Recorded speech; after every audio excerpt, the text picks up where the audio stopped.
Hello. How are you? Good. Great. Well, I had something very interesting in mind. You see, I'm working on quite a few different projects all at the same time, no doubt. And what dawned on me is that some people in my circle may not know what Machiavellianism is. Because I know I didn't know what it was. Not up until recently, the last couple years. But ooh, have I been affected by it? Ooh. And I'm sure you have too. Know any people playing in your face lately? Are you easily manipulated? Are you not good with words? And you may want to listen to this one. You definitely might want. I'm gonna tell you that right now. That's why I picked this color red. It's an urgency to it, you know? Eh, Not only does red represent the root chakra, but this color means something very important when it comes to this video I'm about to play. We're gonna watch on my TV together. We're like family here. I keeps it most real on this platform. So make sure you read the box so you know what this video entails. If this ain't for you, bye-bye. Respectfully now. No disrespect over here. Only awareness. Hmm? Because unlike some people I know, I don't stand idly by and let folks stay ignorant, naive, easily manipulated, without letting them peep game. And shame on anyone that does that. That's such a disservice. When unity is what's needed, it takes a village to raise a child alone. We're just talking one child. It takes more than just the two parents. It takes a community. You understand? A unity to help bring forth awareness, spread knowledge to the people. But this respected doctor here, I love this woman. This is Tamara Hill. She is excellent. She really knows how to break down to the last compound and get all up in that. Answer questions. Now, this is one of her lives. So she's going to not only give information, she's going to, I guess you could say, take questions from her viewers. And all you really got to do is sit back and watch. If you don't want to be known, you ain't got to be known. Shh. Less is more. Again, if this is not your cup of tea, if you don't feel like being triggered, you might want to keep moving past my video. I don't candy coat, but I know how to talk to people. You know what I'm saying? Unlike some people that say the great old, oh, your feelings is your job. Don't be bringing that over here. If your feelings got hurt, that's on you. Yeah, less is more. It's a whole sinister meaning behind that. So I've learned. I love it. I so do. I'm here for all that. So I'm going to press play. I'm going to pause throughout it because I want to have things to say because, like I said earlier, I was a victim of this by people I was supposed to so-called trust. Ain't it delicious? Let's see what she finna talk about. Hi, everyone. Welcome to tonight's live chat.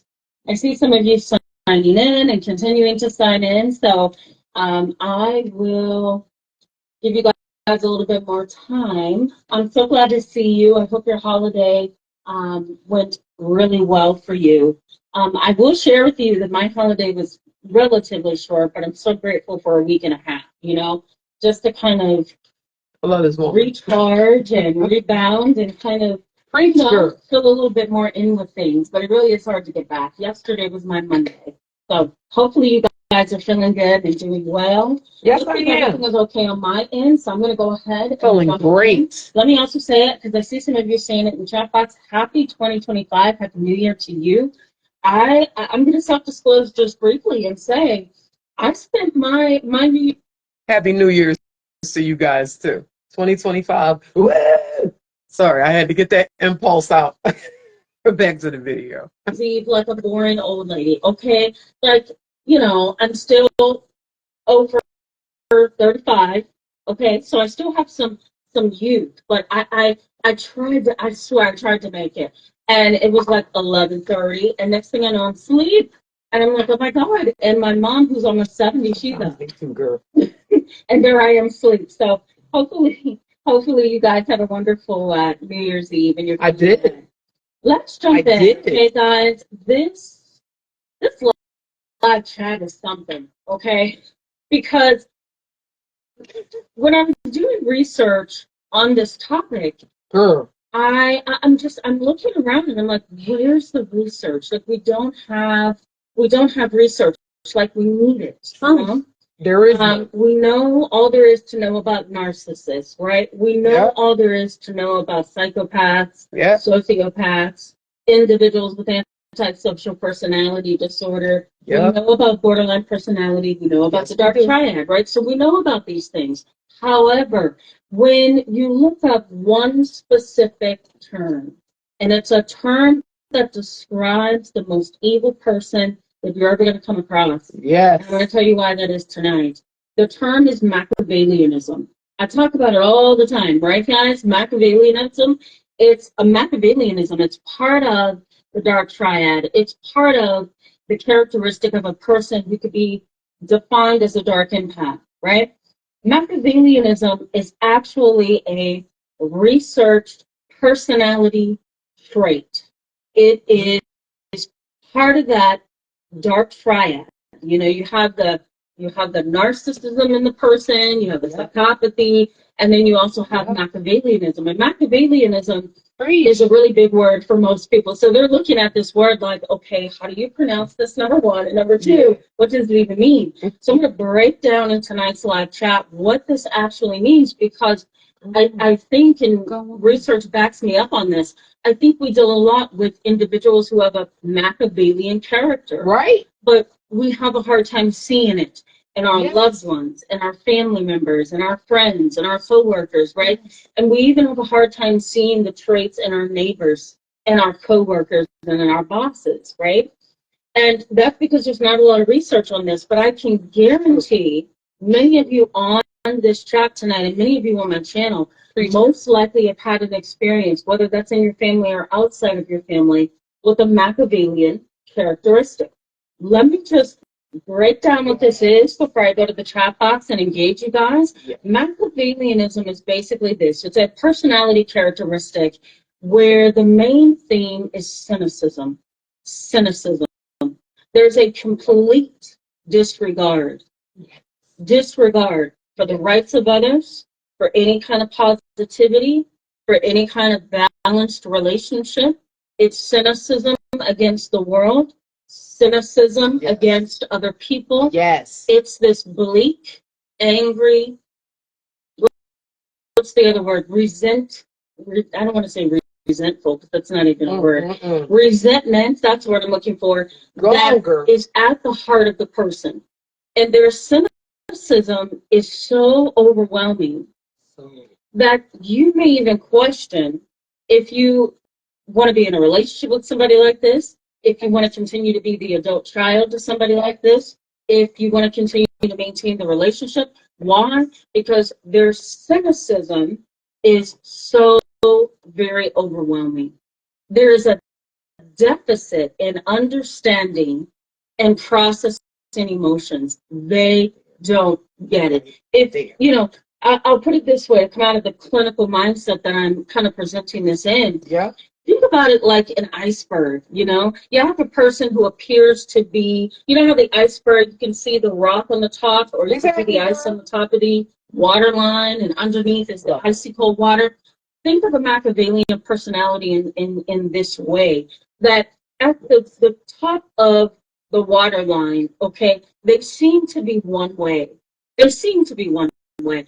They seem to be easily understood. You can kind of understand where they're coming from. You can kind of maybe even relate to some of what they're saying, right? Because right. Scary the way as this hell. life is, it's so easy to become simple. Hey, James. Right? So you may Welcome. feel like, okay, I get you. As you continue on with this person, or as you were raised under this person, or as you are trying to make things work with this person, you may notice over time that underneath the iceberg and all the icy cold water is a person who has no emotions, has no ability to understand your needs, your desires, or wants, Right. doesn't care about you whatsoever, doesn't have any kind of warmth, feelings of love and affection and compassion for you, you know. They also tend to be motivated by rewards. We call that reward oriented. They are, encouraged by the fact that they can get a reward out of something. They really don't have the emotional availability to give you. That's not where they are. I'm going to define. I had to pause it right there, y'all. You hear what she said? They don't have the emotional availability to give that to you. It's so many people that was in my circle in the past that I thought was completely different than what they actually were. But I was misinformed severely, okay? It is oh my God, I don't even know how to. It is so important to educate yourself on personality types. Oh my God. It is so important to do this. If you don't know, first of all, personality types, character traits, you can't see the BS coming. You just can't. I'm going to just be 100 with y'all. You can think, oh no, I got it. You ain't got nothing. Trust me when I tell you, there's a lot of people out here that literally feed off of your back, live off of your energy, thrive off of your ignorance. I would know. This has definitely happened to me more times than not. Had no clue. But this Machiavellian, this one put a tear to my eye because I was able to relate so much with it. And I did do my own research, just like the good doctor here. It's not much information out there on it, which bothers me because how can you properly prepare yourself when it comes to building relationships? I guess you could say interacting with people, whether it's your family members, friends, colleagues, whatever, and you don't understand character traits, personality traits, behavior, you fall victim every time. Thank you. You are so supportive. I appreciate you, love. But what she said right there, I didn't have so many people in my face, and I'm thinking that they got my back. No, they didn't.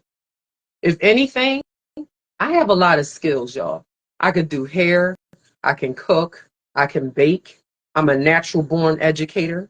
I tutor children. Like when I tell you, if I'm your wingman, you got a babysitter, you got to cook, you got to bake, you got somebody that'll do your hair. And see, I didn't know my worth back then. So you can only imagine how many people played in my face. And what I mean by played in my face, I mean took advantage of me.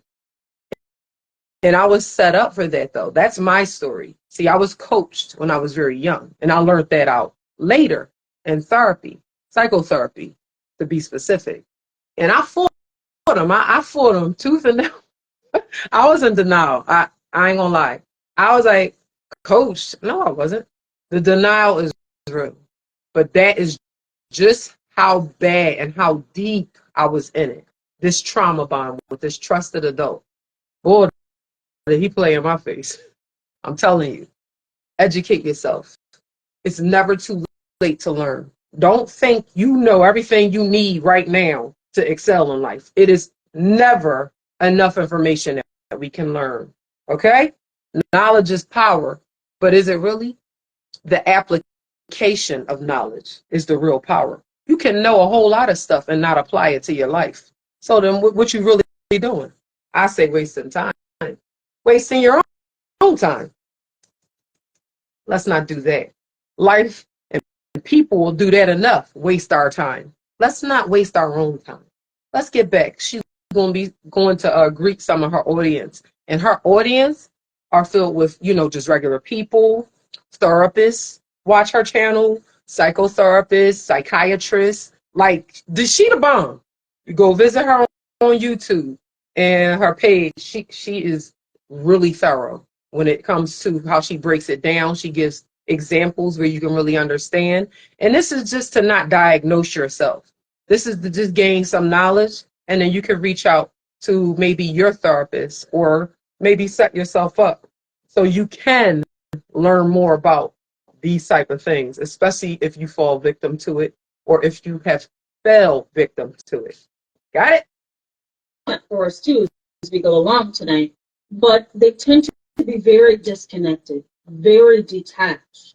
They are borderline psychopaths. Tell them, girl. Borderline psychopaths. In a clinical sense, we could call it a subclinical form of psychopathy. It's a subclinical form of psychopathy. They're not 100% a psychopath, but they really are on that line. They really their toe is touching the line, guys, okay? And because of that, they have a lot of characteristics of a psychopath. They just have a few things that are not psychopathic. I'll put it that way. That are not psychopathic. They have some characteristics that feels genuine. I'll give you an example. I had a client so many years ago, 5 or 6 years ago. This young man came to see me because he had quote unquote fallen in love with somebody while being married. Okay, you know how I feel about infidelity. It just Wonderful. triggers me. Keep up, love. I remember sitting in a session with him thinking, I don't know if I'm capable of doing a session with you. Knowing that you intentionally had an affair with somebody else. You knew what you were doing the whole time. Right. Nevertheless, I learned over so many sessions that he was not only cold, he was not only calculating, he was not only manipulative, he was not only reward oriented, right? He wanted the outcome so bad that he did what he thought he had to do to get that outcome. So it wasn't just that he was reward oriented. It wasn't that he lied, he cheated on his wife. He disregarded their vows and their marriage and their connection with each other. It wasn't so much that really irked me. Well, here's what irked me: that he had a very cynical and cold disregard, a very cynical and cold view of his family. That be it for me right there. Disregard. That's the way I should be saying that. He had a disregard for his wife, his children, his mother, and everybody else that watched them get married. He was borderline psychopath. He had a subclinical presentation of psychopathy to me. A subclinical presentation. Not quite a psychopath, but you've got a lot of the characteristics. Oh, girl. I can't document necessarily that I think you have an antisocial personality disorder because you don't have all the criteria. But do I see an antisocial personality? Yes. Do I see a subclinical series of symptoms of psychopathy? 100%. He was cynical. He had a disregard for his wife, his children. He was cold. He was insecure. And at the same time, again, he was reward oriented. Yeah. He knew what he wanted. He would go after what he wanted. For people who are blind that can't really see reality, that's what I mean by that. People who kind of have their eyes closed. Commercials on this channel, but she is breaking it down. You understand me? Have you ever dealt with a person, whether it's a family member, a friend, a colleague at work, doesn't matter, and I guess you could say you wind up having these gut feelings that for whatever reason they're not being as sincere as they're saying in the conversation, that they're not really being as empathetic as they say in the conversation. You just getting all these triggers like, well, I feel like they being like I feel like it's some shade in here, and they like, no, I'm the realest person that you ever gonna meet, yada yada yada. I ain't got time for the, and they preaching to the choir, and you like, boy, my stomach is boiling because I swear you on some BS. That was me in the past because I didn't trust my intuition. I was ignorant. I didn't know intuition. I don't come from a place where that was discussed. That word intuition, I don't even recall ever hearing, if I'm being honest. honest about my, oh, I don't want to miss not a word she's saying. She on point. Boy, yo. Trust your gut feeling. If you're ever in a conversation and you talking with somebody and you just, your stomach turning and they just coming off, like maybe they're a social butterfly and they can work a room and, but for whatever reason, your stomach turning and they coming off like, they're this great person, not, with great intentions, and your stomach just turn. Trust your stomach.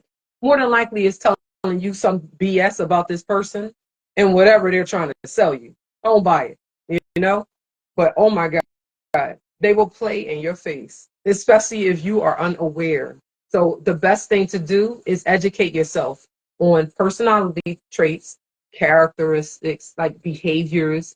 Once you can read that, first of all, you got to read it in yourself first. Because if you don't know how you're showing up, it's going to be hard to understand other people. And that starts with some unpacking. What we all run from, yeah, childhood trauma.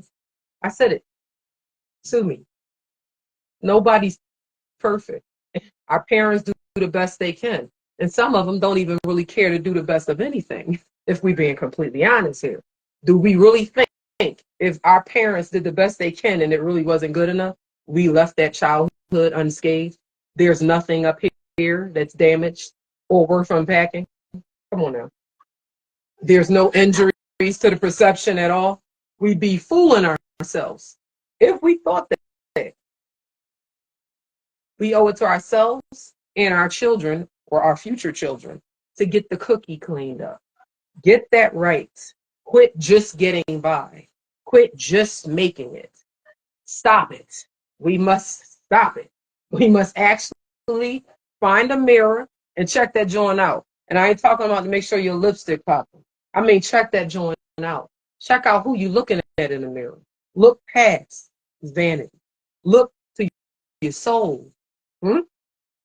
And if you're like I am and was, it's hard for you to dig deep into those type of feelings. So for me, music is what I help to trigger the feelings of mine that are so deep into my trauma. Because I taught myself to be militant and just take emotional abuse because that's how my abuser trained me. Your story may be different, but you have a story there, and you need to do what you need to do to get right within yourself. That way you can show up the best version of yourself versus just getting by. You reactive. Somebody can say something, you ready to rip their head off. Like, yo, you one more time and it's going to be on. Like walking around as an adult, that reactive. And I can say this about myself in the past. We look like big kids. My opinion.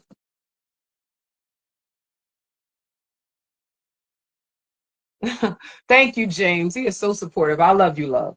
But yeah, it's so important because I didn't know how I was showing up. And I didn't even have ears for constructive criticism because I was that uneducated on behavior, all of that type of stuff where you can read a room. I didn't know how to do that. I would just get feelings and ignore them. And I've done that all the way until my body wouldn't let me do it no more. I had like 2 death scares where I almost died, mismanaging my fight or flight system because I didn't know what I was doing. Right. We can't get to that point. We have to literally learn how to emotionally regulate our own system. Weed and marijuana and drugs is supposed to be a temporary fix to what we're supposed to permanently fix. Hmm? Hmm? Facts. We're not supposed to be reliant on weed, sex, beer, drug. Like that was not the thing. Now, if you use that like occasionally, you want to, I ain't coming for you. What I'm talking about is dependency. Because chemically, if you don't have things regulated, your body is not in, the homeostasis isn't where it needs to be. Like these things are set up for a reason. God don't make no mistakes, fam. It's all about taking a look at ourselves versus consistently running to try to fit in with everyone else. Maybe you weren't born to fit in. Maybe you were born to lead and you sitting around here trying to fit in. I wish I would. Oh, I wish I would. I ain't finna fit in nothing, nowhere, not ever. I'm just not. And even if I want to, I've never fit in. And now I know why. Oh my God, won't he do it? Won't he will? We finna listen to some more what this woman has to say. I hope I touch somebody out there, especially if somebody is playing in your face, disrespecting you, talking behind your back. She gonna break down all of that and the names of it, because these type of people go unjust in families and relationships, and the victims is only left with the fallout. Why the perpetrator is just doing it to the next person. Like, no, what we ain't gonna do is that. I'm gonna educate the people so they know what this type of behavior is called something. Because leave it to our abusers, they'll act like, oh, you the one with the problem. I ain't doing nothing. You the one is this, you the one is that. Man, if you don't miss me, like all the way with that BS, don't let them play in your face, y'all. Let's hear some more what she got to say. Again, trigger warning. If you have not unpacked childhood trauma, you might want to leave my channel. I gets real up in here. If you don't got the stomach for unpacking your trauma, respectfully, it was nice meeting you. It was nice. Because I'm not finna candy coat anything. I'm going to keep it respectful, no doubt. Oh, but it's all about unpacking ugly. It ain't pretty. What trauma is pretty? I don't know none. So let's see. Because, oh my God, she talking about a few people in my family members. A few of my family members is on one.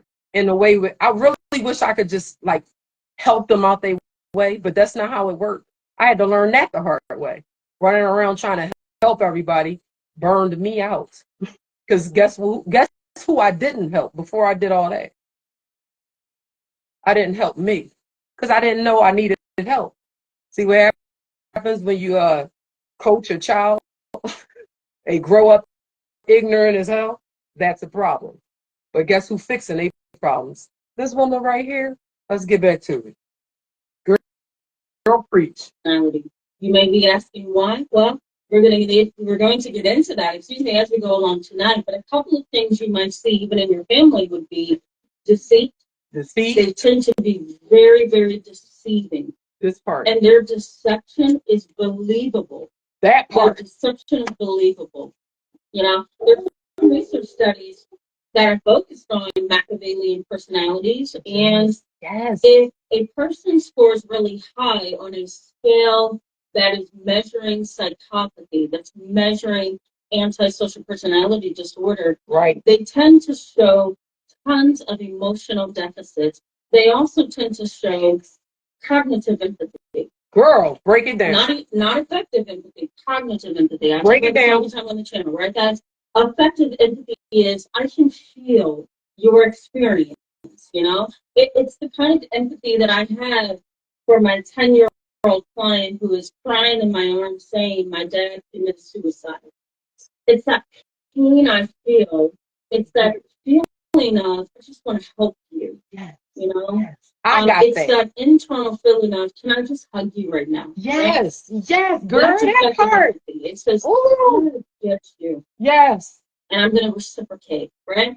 Fact. Cognitive empathy says, I understand intellectually how you may be feeling, but my emotions are completely cut off from you. There's an inability for me to experience the emotions you need me to feel. See? So that we can understand each other, so that I can understand you. If there's only cognitive empathy, and most Machiavellian personalities are like that, right? If there's only cognitive empathy, you don't get me. You get me at an intellectual level, right? But you certainly don't get me at a heart level, and that's the problem, right, guys? We actually had to stop it. A lot of people in my family have cognitive empathy, not effective empathy. They think they might, because a lot of folks are still surviving their childhood trauma. Their childhood trauma brains is running their adult life. My opinion. That shit is the worst thing to see. Excuse my language. But this is some real stuff. You understand? I'm not on this channel trying to get likes, make friends, listen, if you don't like me respectfully, I don't have no problem with that. I'm not on here to make friends with everyone in the whole wide world. I'm on here to be real. I'm on here to give authenticity. I'm on here to give real life information because I'm tired of seeing what I'm seeing. And it starts with the self. One thing I've never been is a coward. Never been that. But one thing I have to work on is red flags because sometimes I don't see them. I'm better with it now, but I struggle with being scared. It's almost like I don't see fear outside of like if a lion was running behind me. Listen, y'all, I'm running. Why are you talking about that kind of fear? What we're talking about is speaking up for myself, speaking up for someone I think is being wrong, doing the right thing. Like, no, I've never been scared in that kind of a way. But that's also got me pushed out, outcasted, talked down on because I didn't just try to fit in what everybody was doing to the extent that they were. You see, you have to know when you got to branch off and separate from your toxic friends or family, or you will go down with them. Oh, yeah. But don't get me wrong. I mean, it's fun, I guess, to, manipulate, especially if you know somebody that's good at it. That'll make it look like it's the truth. Like, girl, all you got to do is this, and that. And you're like, wow, you make it look so easy to be trifling. And they will. You understand me? They will make it look easy to stab other people in the back.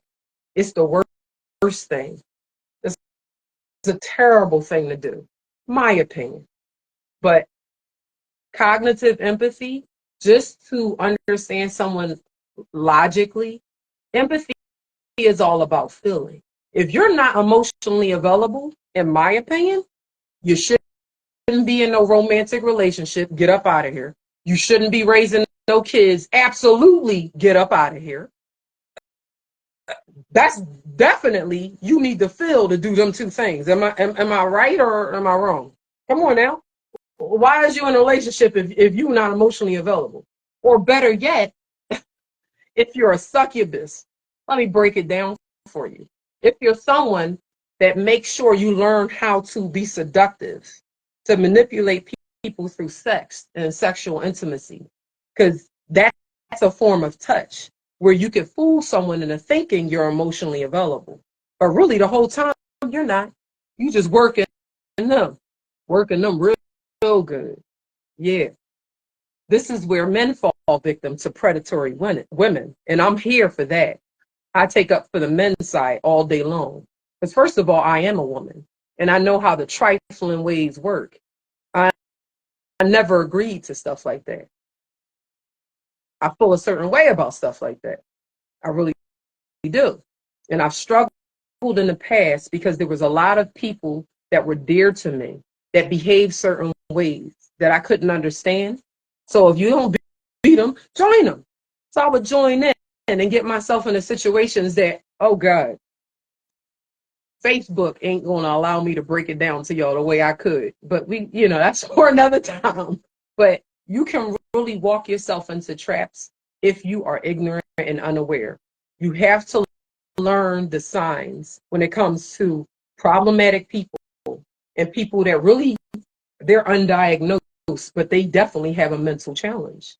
These people can be very dangerous to your overall health and mental health, physical health, every health, any type of way you can be healthy, they can ruin that for you. Trust and believe. You understand what I'm saying? Oh my God. And I know somebody that was God, I can't even get the words out, y'all. Emotionally unavailable, and this woman is raising children. We talk teardrop, like 17 of them joints. Emotionally unavailable mother. A father or mother is terrible, but mother for sure. Because we gotta breastfeed. So it's really, really not good when mom's not emotionally available. But do you know how many women have fallen victim as children maybe grew up with sexually assaulted by their dad or stepdad. Maybe their brother touched them. Maybe the neighbor touched them. Maybe they were physically abused at home. Maybe they had an attention deficit disorder. They got bullied. They struggle with reading. Listen, people got stories out here. And who's talking and speaking up for them? Hmm? Especially because a lot of them don't speak up for themselves. And then you have a world of people that say stupidness like, oh, well, closed mouths don't get fed. Learn to open your mouth. It ain't that simple.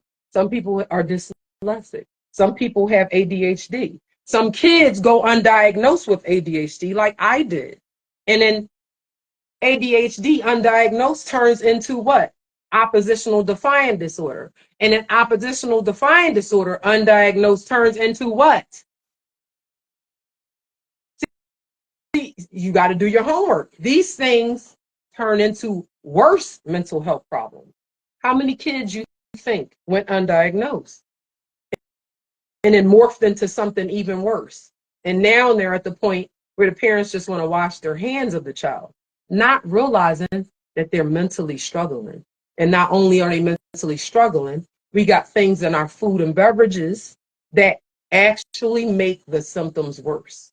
An ingredient, red 40. Have you read your labels? That spikes ADHD symptoms. You know how many different drinks have red 40 in them? Hawaiian Punch, for starters, one of my favorite drinks when I was a little kid that I clearly didn't need to be drinking because I was becoming more reactive in my ADHD that no one knew I had. And I'm not blaming it now. You understand? Because a lot of the times going further back in time, they didn't have all this information out. So I understand. But as it's becoming a thing, we need to catch up and stop staying ignorant and then playing the blame game and then sitting here on survival mode, degressing, and then what you want someone to show up and save you while you just letting you drown? Come on now. That's never made sense. And it won't start making sense. You got to be a part of your own rescue. My Kevin Hart voice. Be part of your own rescue. You know what I'm saying? Don't expect somebody to save you from you. Think about that. We create our own demise a lot of the time, even when you're ignorant, like I was. That's no excuse. Sad to say it, but it's no excuse, you know? But I will say, sometimes it's hard to just know what to go look for because a lot of people don't even really know that they've been victimized, especially if you got a Machiavellian personality type manipulating you all day and you have a disadvantage. Come on now. I'm going to speak up. Call this alexithymia. Alexithymia. It's trouble identifying your own emotions. Right. And a lot of Machiavellian personalities have a ton of trouble trying to identify and understand their emotions and yours. Imagine having a Machiavellian character as a parent, right? Imagine having a parent who is a Machiavellian personality. You're going to be exposed. We're going to talk about this later, how it impacts you. You're going to be exposed to cynicism. You're going to be exposed to jealousy and competitiveness. Right? You're also going to be exposed to, deception and denial. There's a lot of things that can happen when you're in a family with a Machiavellian personality or you're in a relationship with somebody like this. It is so tiring. And I'm sure those of you who are chatting and see you now, you have experienced somebody like this. But here's my question to you before I go to the chat box. Here's my question to you. Are you dealing with or have you dealt with a Machiavellian personality or have you dealt with a psychopath? How do you know the difference? How do you know the difference? I mean, some of my audience includes therapists. Some of my audience includes psychiatrists. I welcome you. Some of you have personal experience of this. What makes you think the person that you've been in the atmosphere with or you've been around, what makes you think they're a psychopath? Or are you now second guessing that and thinking maybe it's a Machiavellian character? That's a tough one. Keep in mind, though, before I go to the chat box, keep in mind that a family member like this, a parent like this, a sibling, a relationship partner, a boss, whatever, there is at the seat of a Machiavellian character, there's cynicism. That is the only thing that I'm aware of and that I've seen in clinical practice and I've looked at in the research. Mm-hmm. That's the only thing that sets a Machiavellian character apart from a psychopath. Yes, a psychopath is cold. That's how come they can murder. That's how come they can sit behind bars, after having murdered somebody and act like it's another day at McDonald's. Right. They're callous. But the Machiavellian character says, I don't like humans. I don't like animals. I don't like anything emotional. I have a cold foundation inside of my soul, inside of my heart, and I don't care. That's basically the, the defense mechanism, I'll put it that way, of a Machiavellian character. They are cold. Shivers up your spine. She is not lying right there. I'll share an example. I'm not saying any names, but I had one of my closest relationships that I no longer have at the moment. Out of respect, apparently I was too much for this individual. So I wish that person well.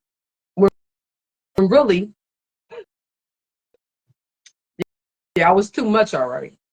But when she talking about, when she said shivers up your spine, they'll speak a certain way. They'll make you think they got your back. They'll make you think I'm here for you. They'll make you think, at the end of the day, this and that, we this. But soon as you have an emotional need, they are absent. They're absent. They're uncomfortable. They change the subject. They blame you. Anything to run from feeling because they're not available.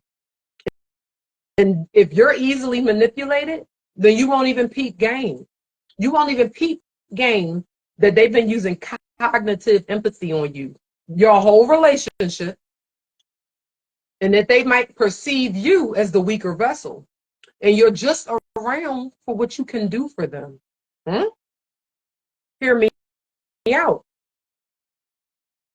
Some people are like this. Some people will control you with guilt.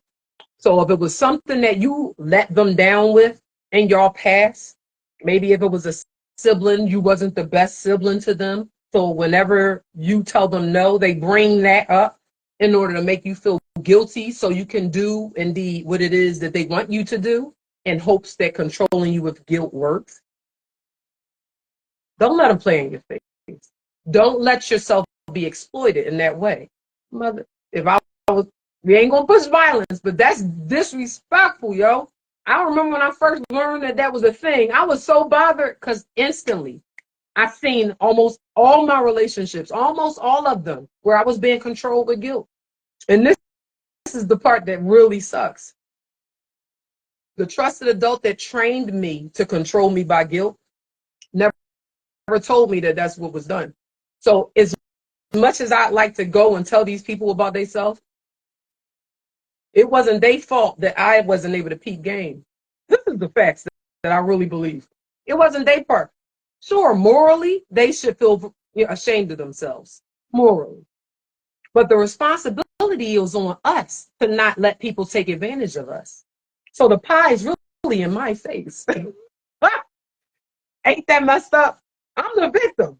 But the pie is in my face because I didn't know any better to set them straight and create a boundary to feed them with a long spoon, get them out of my life directly because I was already set up for failure. So you got to understand how this goes. If you grew up in a house where it doesn't matter if it was biological parents that raised you, grandparents, foster parents, adopt, it doesn't matter. If there was any type of abuse in any way, any type of neglect in any way, you have to give yourself some therapy. Or at best, learn how to unpack your trauma. Do your shadow work. Because if you don't, when we're children, sorry, this candy cane getting good, y'all. When we're children, that's we show up first as children. Everything that we do as kids to set ourselves up to survive bullying, to survive hunger if we're in situations where we starve, to survive that we're not getting intimacy need met, because children, they need intimacy. They need hugs, they need kisses, they need to hear, I love you, babies. How many parents are emotionally unavailable because they've been abused and they've been surviving all this time? See, people don't even know they're on survival mode. Do you know how to check and see if you're living or if you're surviving? See? You got to learn all this, or else you're doing yourself a disservice. My opinion. I got the stress and the daggone there died in a hospital to prove it. Don't do this to yourself. Face your ugly truth and quit running quit running. Huh? Look, you know what you've been through. Don't even try it. You know what you've been through. Huh? You're God's creation. You were not created to just get by. You was created to thrive. And if you're not thriving, you're not doing what you should be doing in this world with the gifts that God gave you. The gift of life. That I really feel, I truly feel this way. No more just getting by. Start making time to unpack. It can start small. It could be as simple as 5 minutes a day. If you have a busy schedule, because I got a busy schedule. I work 54 hours a week, a caregiver for my mother. I'm a wife. I'm a mother. My youngest 2 kids are 17. They'll be 18 next year. Oh, no, wait. They'll be 18 this year. Who's talking about something next year? And I'm only dancing because, I made it partially unscathed.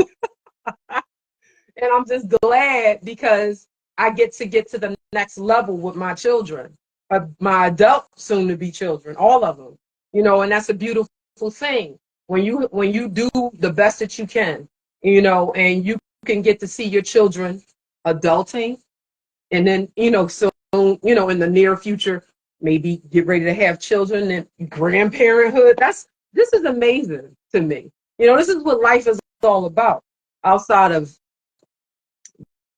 being inappropriate. I'll just say inappropriate. I don't want to offend. This is not about coming for people. I'm just really trying to prove a point that emotional awareness and educating yourself is very important.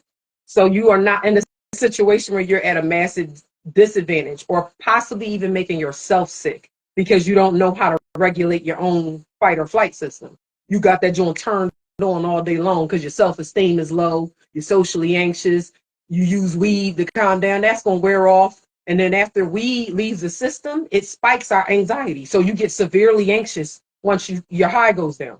So most people will run to get more high. And at this point, you're not regulating yourself. Your drugs are. This is the truth. Look it up. So what happens if something goes wrong where you don't have the money or you can't get the drug? So what do you just walk around irate and just ready to pop off? Because you have no clue how to calm your own self into wusa. Why would you put yourself at a disadvantage like that after everything you've been through? Hmm? If you're going to smoke weed, and hopefully it ain't laced, be happy and then smoke weed. Why condition yourself to only use paraphernalia to get happy?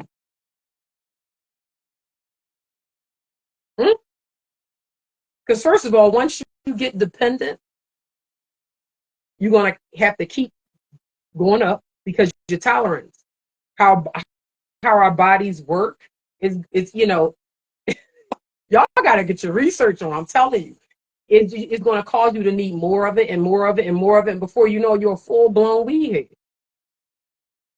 And somebody cut your arm, smoke gonna come out.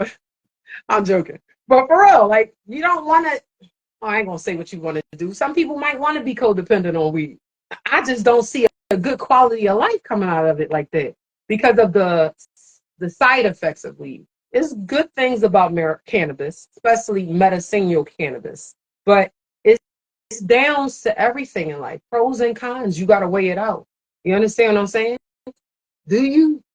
Come on, y'all. Let's get back to this good stuff. Person, and over the 15 years of my career as a therapist and somebody who teaches and educates in the school system, what I've learned over time is no matter how smart you are, a Machiavellian personality is going to be so many steps ahead of you. Why, you may be asking? Because they tend to be very focused on rewards. They tend to be very focused on getting what they want, and they mold their behavior. They shape their behavior into the person that you want them to be so that they can get ahead. Does that make sense, guys? They mold and shape their behavior to what they know that you want to see, so they can get it, so they can get to where you would like them to be. Example, dad. Dad wants you to be a hunter. Dad wants you to be cold and callous. Dad wants you to be nonchalant about everything. Let's say, you just happen to have a Machiavellian character. You have a series of behaviors that puts you into that cynical category, right? Then you may just step right into those shoes and become a cold, callous, insensitive person like your father, So Machiavellian characters, they tend to mold to what they know that you want to see in them.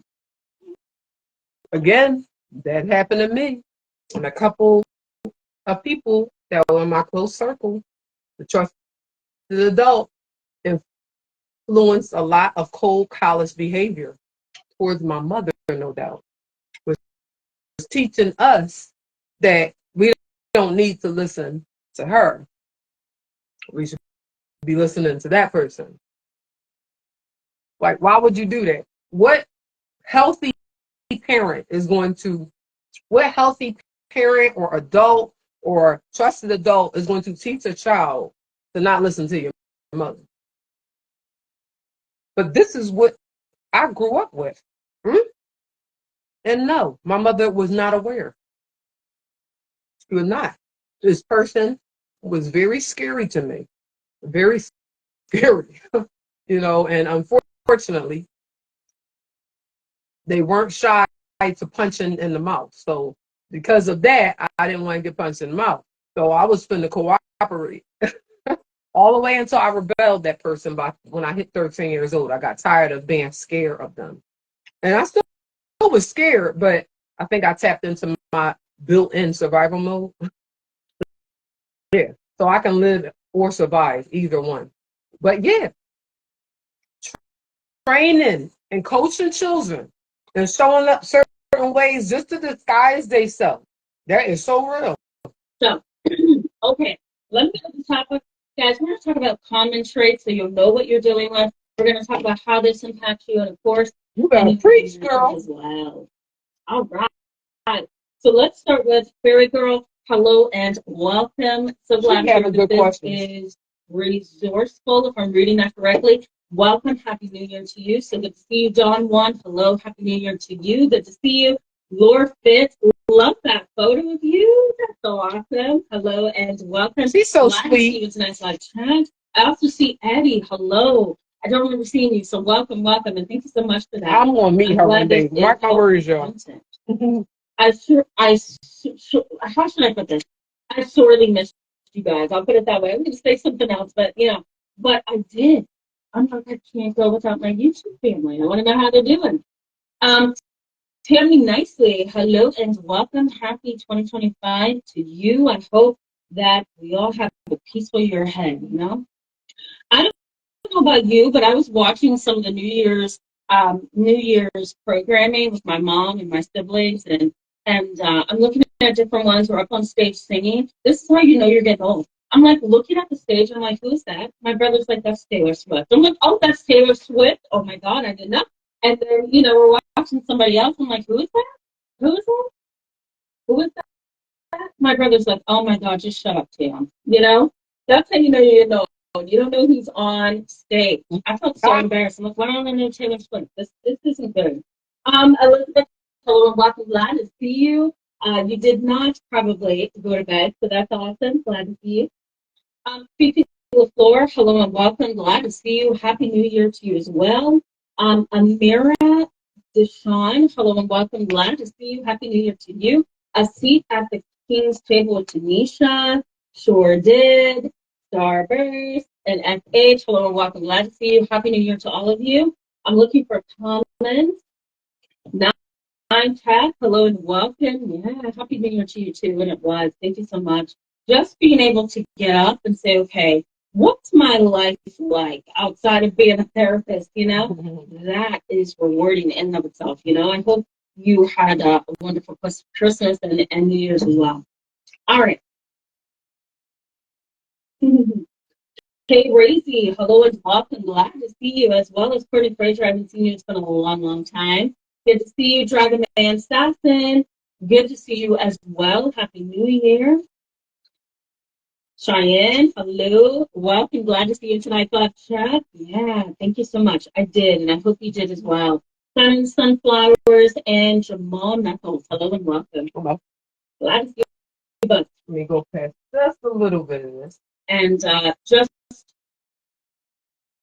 you're just like barely hanging on, understanding what they're talking about, and they're like running circles all around you.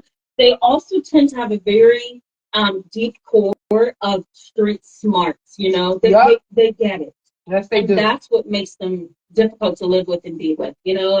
And just embrace them as a loving person, because they're constantly ahead of you, using you. There's always something at the end of the tunnel that you're going to have to give them.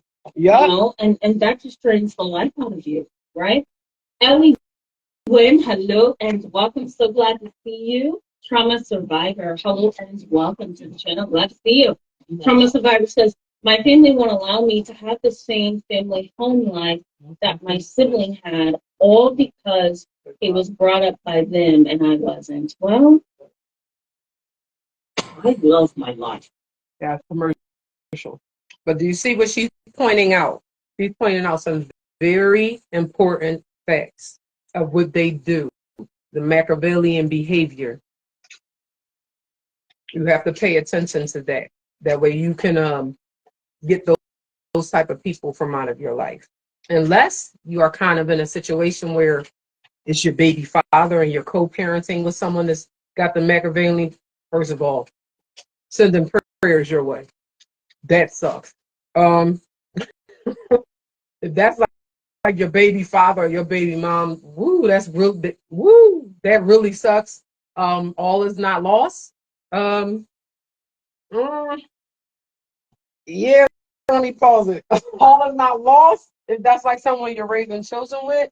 But in my opinion, it may benefit you to look into whatever state you're at. Figure out if they have any services when it comes to it's like a child advocacy, or definitely look into therapy, because honestly, I would report that, because those type of parents are very abusive. And if one of the parents is Machiavellian personality type and the other one is more passive, that's a problem, because that person is going to be in a relationship manipulating and talking down on the other parent, and the child is exposed to that, and that does terrible things for the children. Let me be the one to tell you, because I grew up with a trusted adult that was Machiavellian, and when I tell you the disrespect was real, the disrespect was real.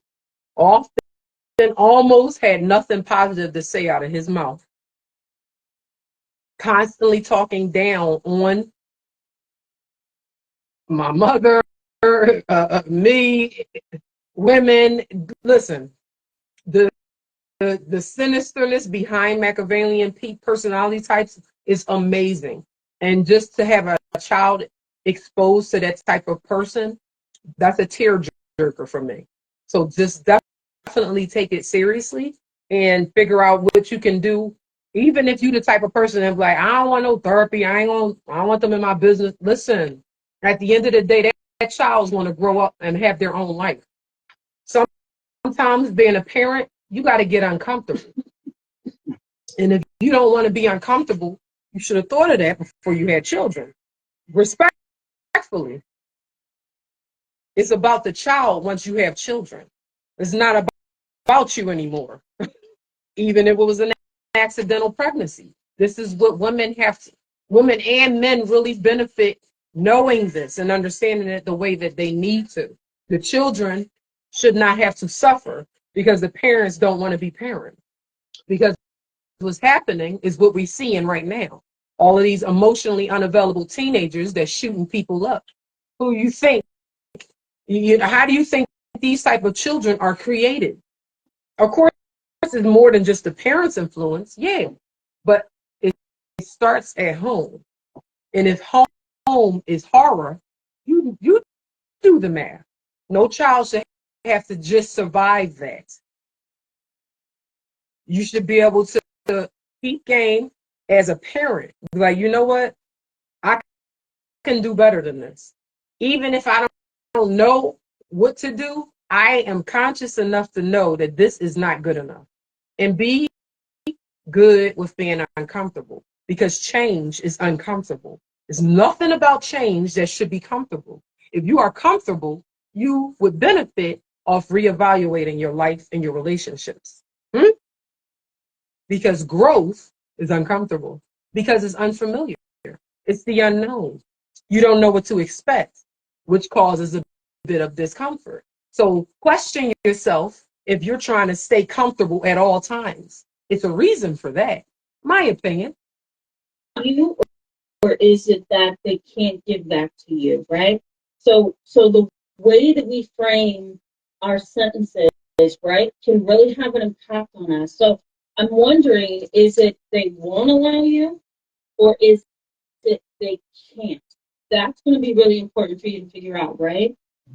It's painful though to look at your siblings and say, "Oh my God, that sibling over there had a little bit of a better life than I did." I mean, I will say, I will briefly self-disclose here that as much as I love both of my brothers, I noticed that there's a difference between us, you know, gender-wise and just family position. My older sibling is 10 years older than me, you know, so he is 48, and you know, he has his family, and I love my big brother. Like, you know, I would do anything to be close to my big brother. That's just how close we are. And let me say though, we're close, but I've noticed that my brother has felt somewhat slighted because when my mother had him, she was 18. Now my mom had him at 18, whereas my mom had me at 28. So she was grown up and we had a different upbringing, you know? So it's a painful reality, trauma survivor. Um, and it's hard also because you can't go back and have that childhood, can you? You know? We're going to get into that new year here. We're going to talk about reparenting yourself and things like that. So stay Right. tuned, okay?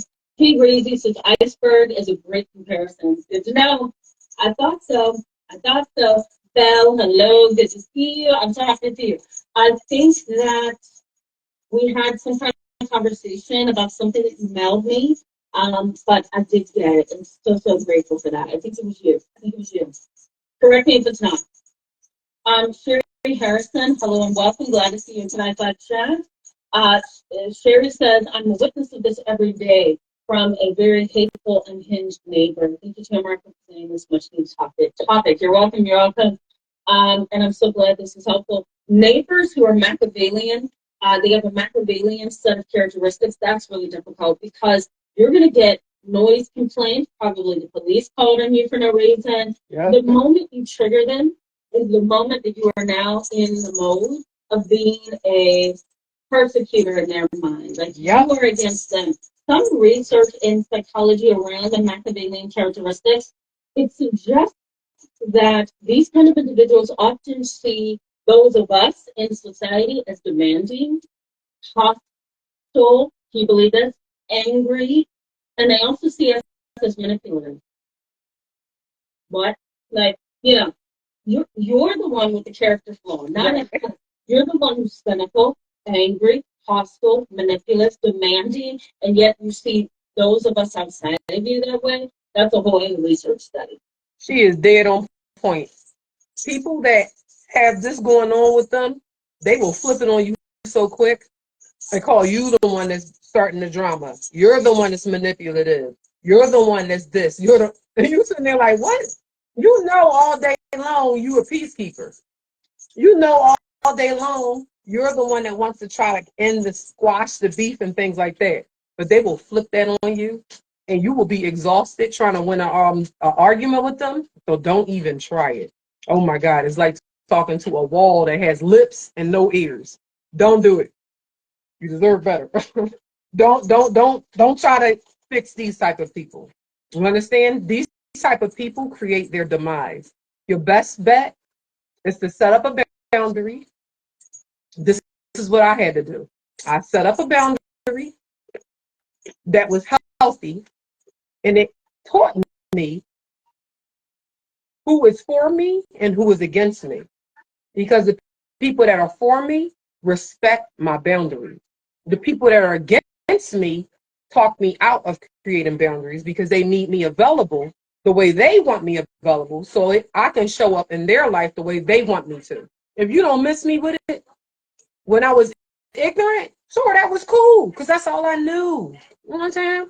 You need me to watch the kids? I got you. Bring them over. I'll have them, we'll have like a school day. I'll be the teacher with my kids.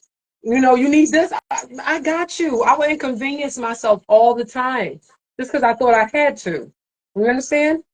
Once I learned better with a lot of help from my husband and reality checks that I didn't want to hear, a lot of help from my therapist. Oh my God, that bless that man. Because I was in denial, y'all. I ain't gonna lie. I was like, no, my family, they love me. Like at the end of the day, this and that. But when it took a few sessions because I was putting up, I had the gloves up. Like, no, you're not about to sit and tell me that my own family or my such and such is that. But listen, Linda, listen, listen. Sometimes it's the ones that we trust the most. They be like, where your face at? So I can play in it. It just is what it is. Sometimes it boils down to survival. You know, it ain't about us. It's about them and them surviving their difficult feelings that they refuse to unpack. It could be mental. A lot of challenges with the mental, with the brain. You know, it could be all kind of reasons why they live or they feed off of people and create chaos in this type of way. But you got to peep game or you will fall victim to it. It's not that you might. No, you will fall victim to it because there's a lot of people in this world that do this and have no problem doing this. Don't feel guilty, no remorse, nothing. They will just inconvenience you, manipulate you, and move to the next person that they can do that to. So it's up to us to educate ourselves on that. You know, pay attention. You know, There is some research that does suggest that's how they see us, you know? The good low and Annie Welker. Hello and welcome to you both. So glad to see you. Happy New Year. Happy New Year. I hope we have a good year. I keep saying that. I'm just hoping we do. I'm looking at the news. Don't trust me. I'm looking at the news on New Year's Eve. Okay, I'm literally scrolling, looking at the news on New Year's Eve. And I'm thinking, this is not a good start, you know, but hopefully we have a good start. Hopefully it changes somewhere. T Mac, hello and welcome. Good to see you. Happy New Year. Says, sounds like my mother. She abandoned me over 20 years ago, and not once did she apologize for it. As a matter of fact, she's trying to manipulate me into taking care of her when she's getting older. Wow. That's a tough one. That's a very convoluted dynamic of family toxicity. oh, she ain't lying. I know someone. I ain't dropping no names where their parent was completely abusive. Did she love her kids? I believe she did. I really do. She's not with us anymore. But when I tell you the abuse was real, the abuse was real. And then this is the part that abusive parents don't never think about. One day you won't get up in age. And are you going to really look to the child you raised and abused to come be your caregiver? Some people have heavy culture, their culture, they take care of the seniors and stuff like that. But as far as I'm concerned, it's trauma there. You have a trauma bond with that parent if they've abused you. How can you be their caregiver and not be compromised? There's no way that's going to happen with you keeping your marbles. You know, your mental health is going to decline because there's no respect there. They're your abuser. They just happen to be your parent. So now, do you put yourself in a situation where you're going to care give someone that abused you as a child, and you lived your whole life, never unpacked your childhood trauma, so you still surviving it? You even still get triggered if someone triggers you the way that you were traumatized. You'll spiral right back to that. You did no work to unpack your trauma, and then you go take care of that parent and listen to them belittle you and continue the abuse. That is wrong. And it's like she said, that is difficult because someone just wrote that and she read it. That's what she's reading comments from the thread, and someone just wrote that about their mom. That's tough because I know someone that applied themselves to, I guess you could say, a certain generations, a generation above us. So I'm from the 1984. So let's say, for example, my mother and her sisters or her brothers or something like that from that time. If I was to apply myself to their childhood and start talking about, oh, you wrong for this, or you, first of all, you wasn't even born when this was going down. I'm gonna need you to mind your business. I know someone that applied themselves to the dynamic in that kind of a way and was sitting there picking sides. You're not even in it. Why are you running your mouth? This is the type of stuff that creates gaps in families. You got people that's Machiavellian trying to play referee. No, that ain't gonna work. You got people that are dark empaths trying to play family referee. Nah, that ain't gonna work. You got people that's narcissistic trying to play referee. Nah, I'm gonna need you to shut your mouth and realize in what way you show up before you try to help me. You know what I'm saying? Um, the only thing that I can say to you after that is you want to ask yourself, am I going to continue to feel abused by my mother even though she needs me to care for her? And am I willing to put myself through that? You know, you kind of have to ask yourself that and go from there. That's a hard one. Orlando, hello and welcome. Glad to see you. Happy New Year to you. I hope you're doing well so far. Cheyenne says, so if your client did not regard others as you speak, did he at least regard and care about himself? You said borderline psychopathic, so he doesn't have enough points to meet the criteria. Yeah, absolutely.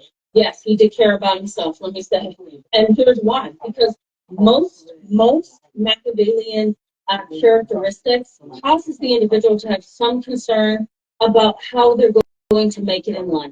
You know, Machiavellian characters tend to be sometimes very self-motivated to get that reward, and so it can look like they care about themselves. You know, would I say that they have the emotional intelligence to care? Absolutely not.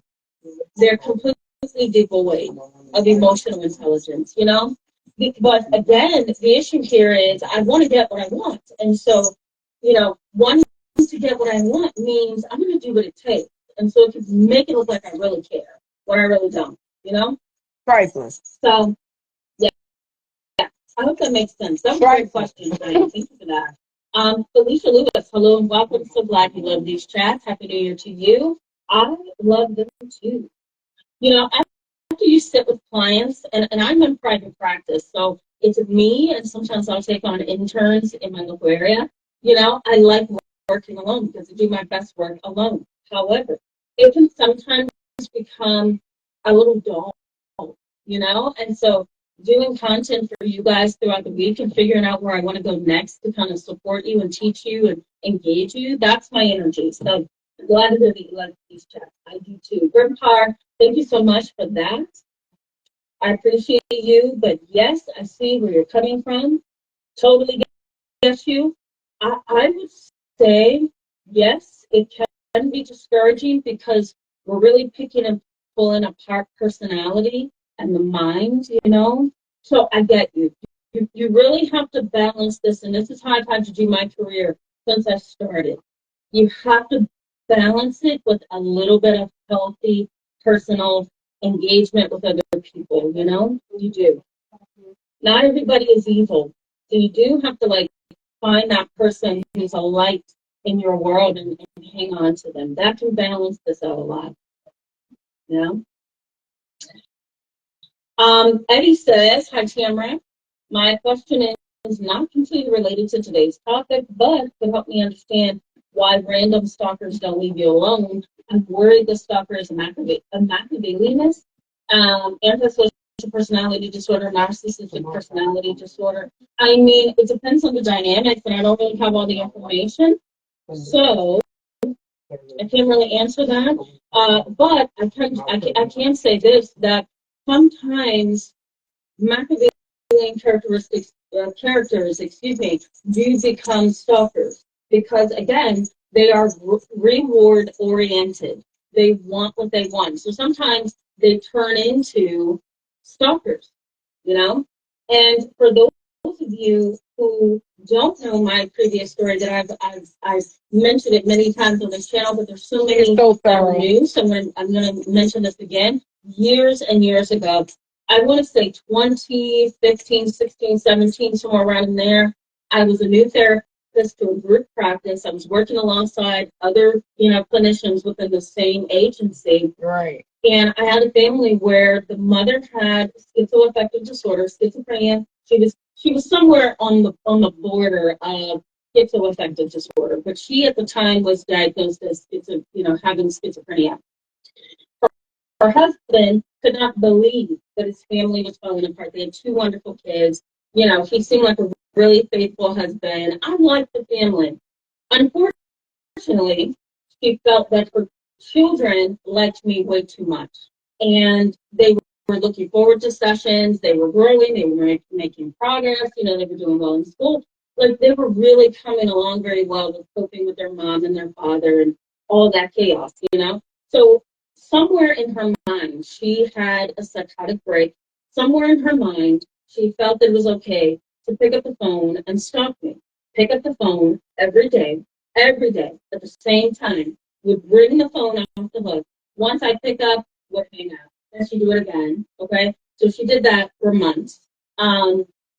Then, not only calling me, then she would call the front desk for me. It's an emergency. And then I would come to the phone, she would hang up. Okay. That went on for weeks on end. And then she would come. I was transitioning at the time into my own private practice. She would come to my practice and sit in the parking lot. And then she started calling my work cell phone. And so it continued for weeks and months. Hot mess. And I just got tired. And I just remember thinking, I've got to figure this character out. Something's off here. Do I believe that she had a personality disorder in addition to schizophrenia? 100%. Could it be a Machiavellian personality to your statement, Eddie? Could it be a Machiavellian personality? Could it be an antisocial personality? Can it be a Absolutely. I think she had a lot of traits of Machiavellianism. She was very cold and very cynical and very callous and very self-centered and egocentric. We're going to get into this in just a little bit. She had a lot of those characteristics. So, it's hard for me to say, but yes, it could be all three of those things. And it can also be a psychotic disorder as well. I know somebody, a bunch of bodies, just like that, will speak on their obsessive behavior or their stalkish behavior, and they'll normalize it in the conversation. And a lot of times, some of it will be right over my head. I didn't peak game when it came to that. I really didn't. So it is mind blowing once you become more aware and you understand yourself more. Because the more I learn about me, it helps me understand everybody else. The more I gain in knowledge, the more information I learn, it gives me a bit more, I guess you could say, like self-confidence. And then I'm also able to translate, I guess you could say, human interactions, behavior in ways that I never really could. You know, I don't need so much validation from others anymore. I needed validation almost all the time before. I didn't trust my judgment because I was taught to not trust my judgment. So that injury was huge, but not no more. You understand what I'm saying? And it is so serious if you don't understand how you showing up. And especially if you don't understand personality types, different types. Because more than likely, these type of personalities is probably in your life right now. You probably just don't know it's called something. You know what I'm saying? But no doubt you're probably being affected by it, let alone if you have children, they're being affected by it. And that's no good. That is no good. Because these type of personalities, like what this good Dr. Hill is talking about, are super damaging to adults. So imagine the harm they can do with a child. You kidding me? You know, the individual, the woman who stalked me many years ago, had schizophrenia, you know? And so she was hearing and seeing things that weren't there and really struggling with her reality. And then on top of that, struggling with jealousy and insecurity and, you know, all the things that made her stalk me. So, yeah, it's draining. It is draining, to say the least, right? Laura Fitz, hello. I'm so glad you said that. I think I said hello to you, but I agree with that. It is exhausting. It's exhausting. I never like to go back to that story, okay? You know, guys, because it's like they know how to sometimes make you feel trapped. And that's how I was feeling at the time. Absolutely trapped, you know? And I was so young and I was so new, and that's not something I wanted to deal with, you know? There's many layers to these characters, many layers. One more, and then I'm going to go back to the content. Gertrude Aurora. Commercial. Like I said, she is dropping gold. I hope again that this helps somebody out there because we could all use more information, more knowledge. You know, you can never read too much. You know what I mean? Especially when it comes to predatory people. There's a certain group of people out here that are not cognitively inclined, like they can't function in ways that maybe other people can. So they create a way to live. And more than likely, those are the ones that are more immature cognitively, that people tend to look down on more, you know. So keep game now. I'm sorry. Hello and welcome. Glad to see you and glad to have you on the channel. I don't remember seeing you. Thank you so much. That's so sweet of you. Thank you. All right, let's jump in, okay, guys? Okay, common traits of Machiavellian characteristics. Exploited. I'm going to explain some of these. Exploited. They know how to exploit you.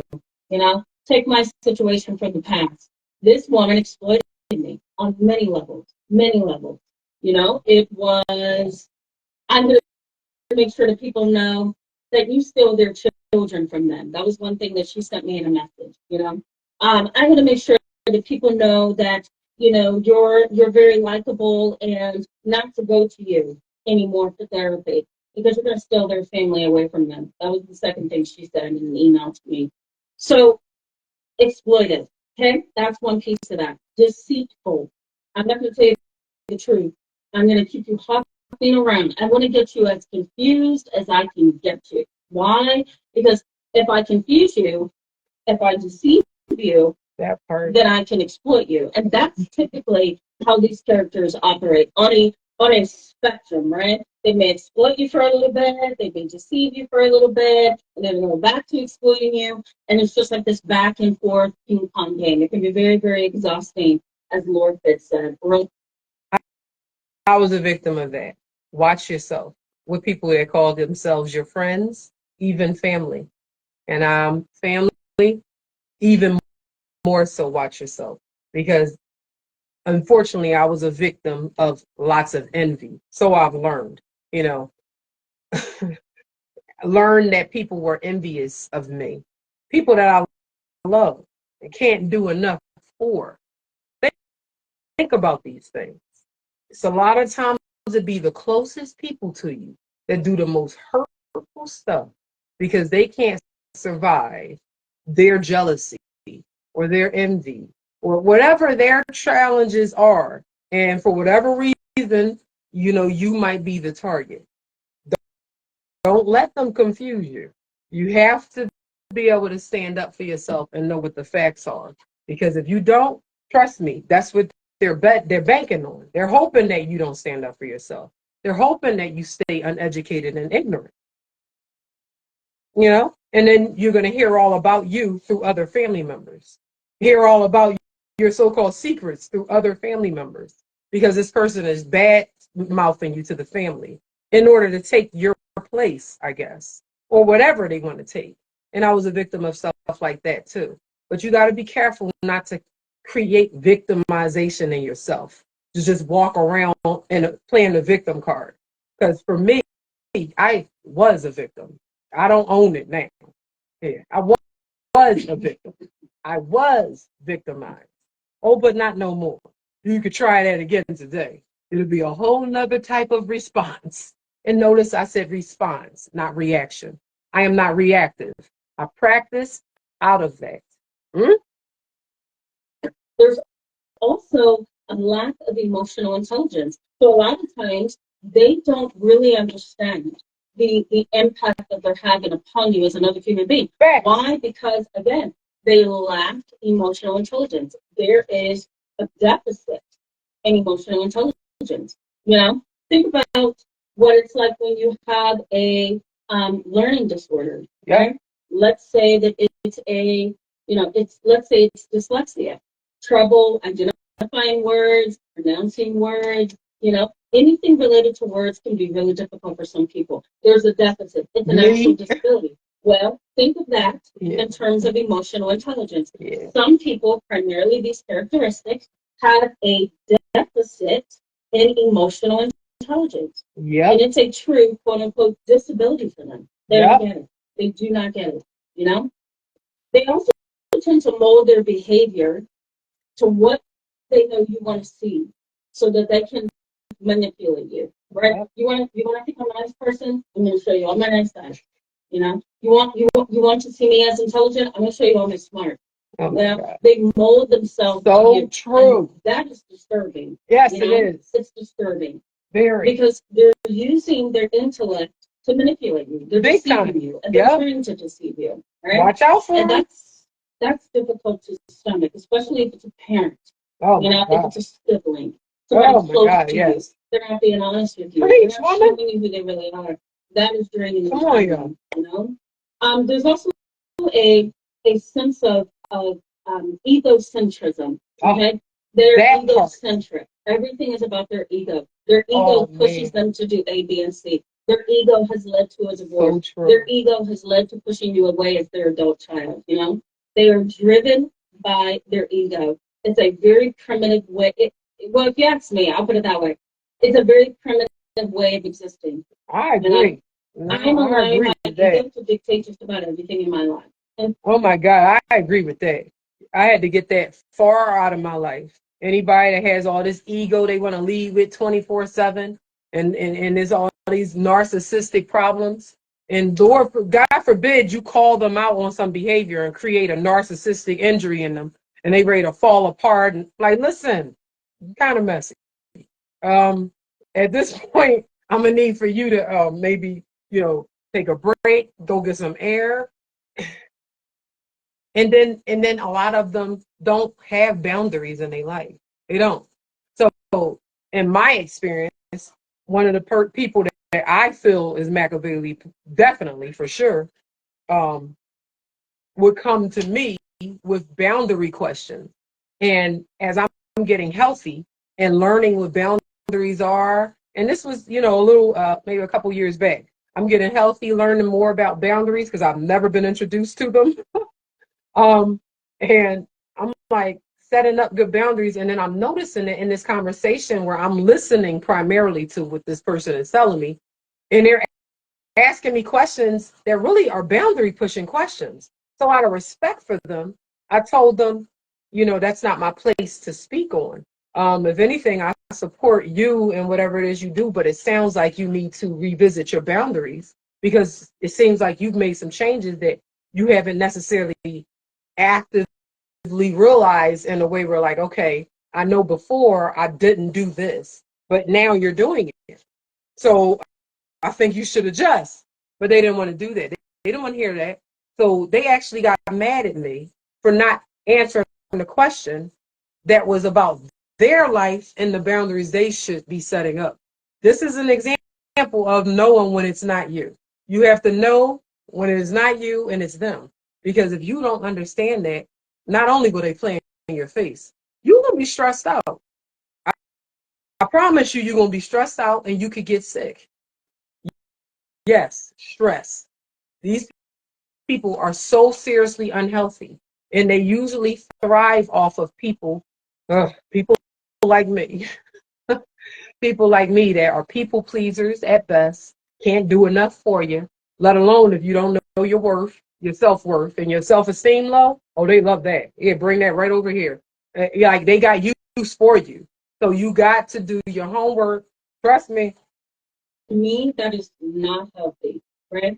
Because you're always in a battle against your ego. You're always trying to do something to stroke the ego. And so, Machiavellian characters do this as well. They have to have their ego stroked in some form and in some fashion. Yeah. You may also notice in these characters what we call anhedonia. Anhedonia. And that is this collapse kind of lack of engagement in life. There's no spark, there's no energy, there's no happiness, there's nothing. It's like being deadened. Most people who are severely depressed tend to experience anhedonia. It's a lack of pleasure in the things that you once saw as pleasurable. Right. I like playing soccer. I'm depressed. I could care less. Yeah. I like dating. These are just examples. Not my examples, but general examples. I like dating. Now I'm depressed. I can't stand it. That kind of thing. And so Machiavellian characteristics they also exhibit anhedonia. Some of them can also seem very depressed. And get this, sometimes they're also narcissistic. Yep. Exactly. Right? Get better and better, right? This is who they are. And this is how life has kind of molded them to be over time. It's very, very draining. Yeah. They also tend to be very emotionally cold. Oh my God. Very emotionally cold. The iceberg analogy that I gave you earlier, they tend to be very, very cold. You're not going to feel any kind of connection with them. You may be putting forth that kind of energy and that kind of warmth, and they're like, nope, no, thank you. Get away from me. No, I don't like being touched. No, don't hug me.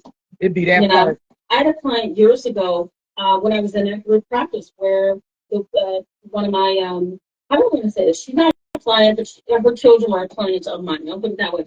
When I was in this group practice, I remember having a client at this practice who would just come in and talk to different people in the waiting room.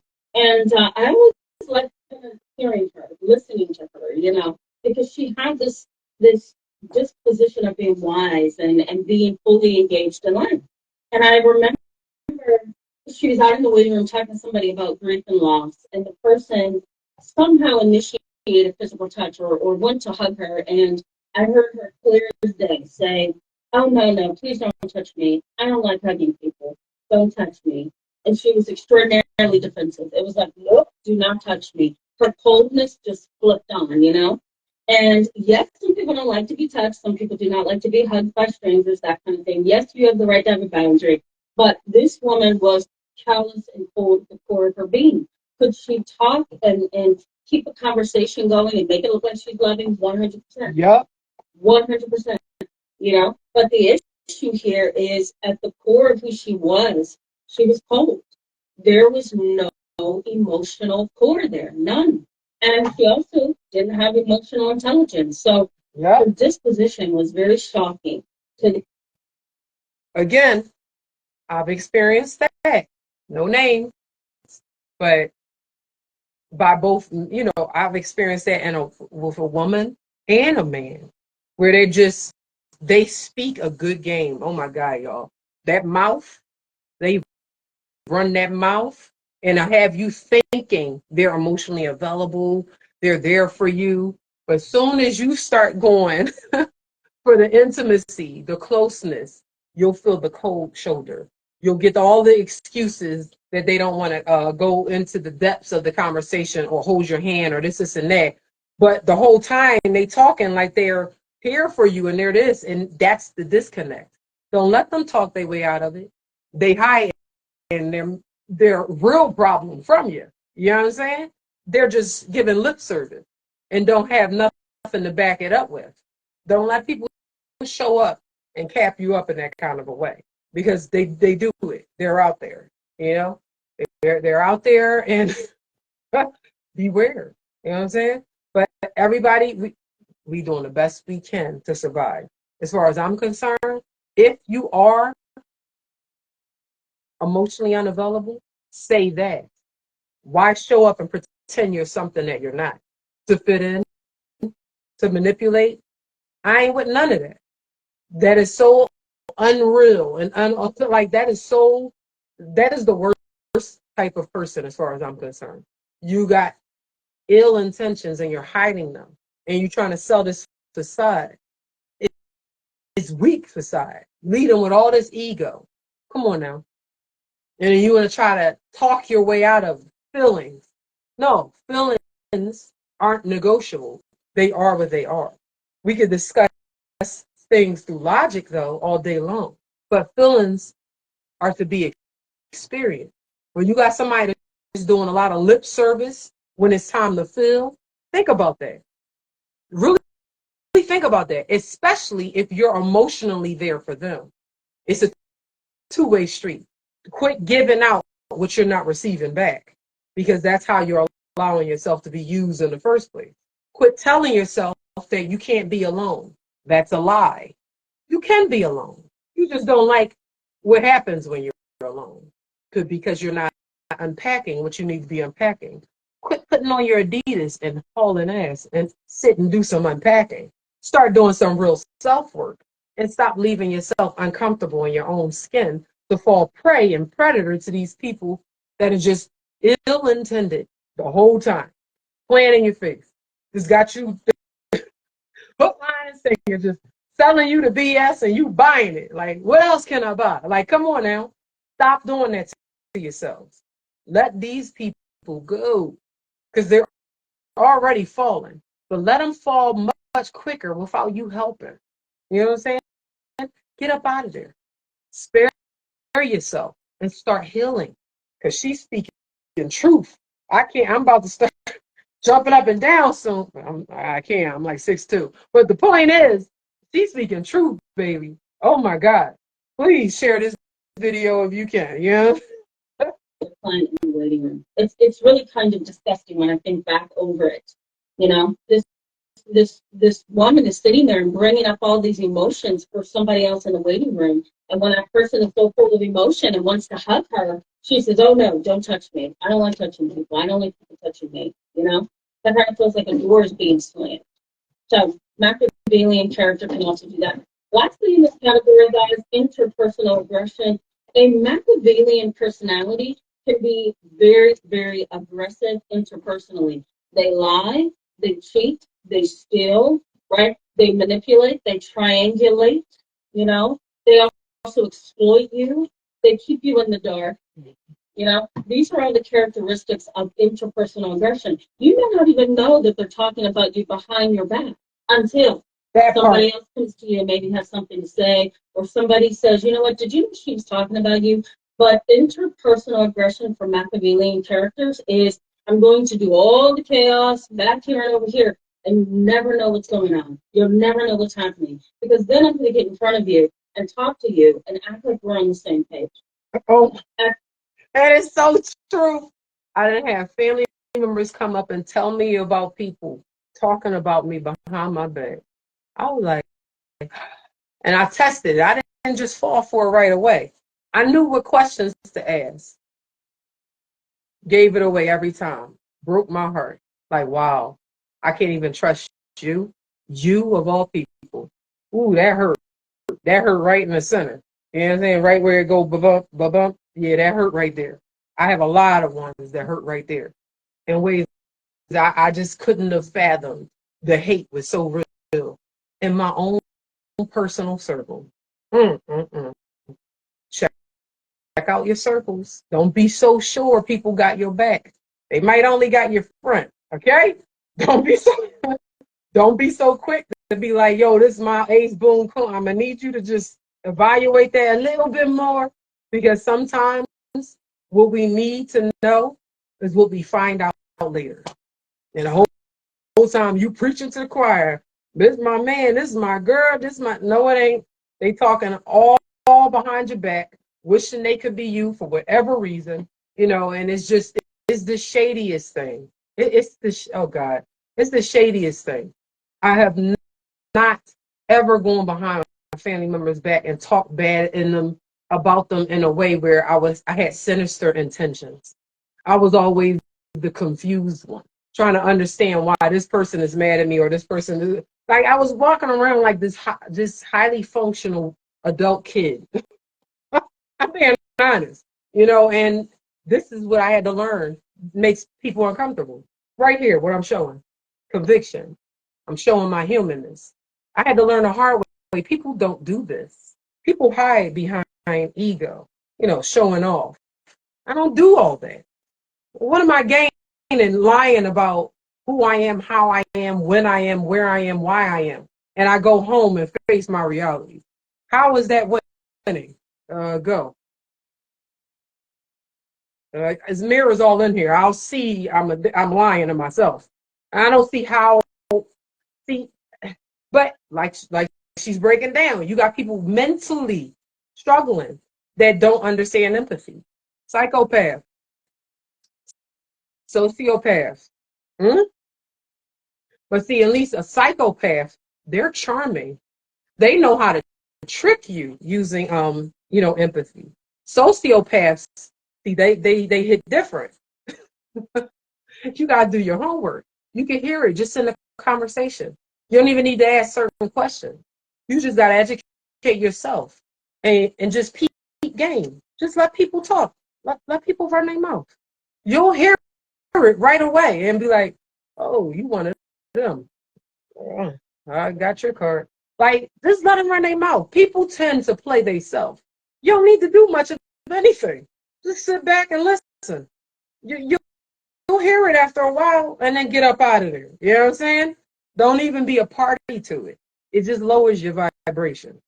Can't elevate when you vibrating on a low frequency with the BS. Got to get the God energy up. Can't do it with all these leeches, succubuses, narcissists, dark empaths, emotional vampires. All these people are trying to survive off of you because they don't know how to play the game of life the way that they set the game up to be played. I'm sure centuries ago where it was a lot more simple living. I mean, even when you go back in time, you got racism that's an issue. So at some point in time, since the world has been in existence, there will be struggles, there have been struggles, there will always be struggles.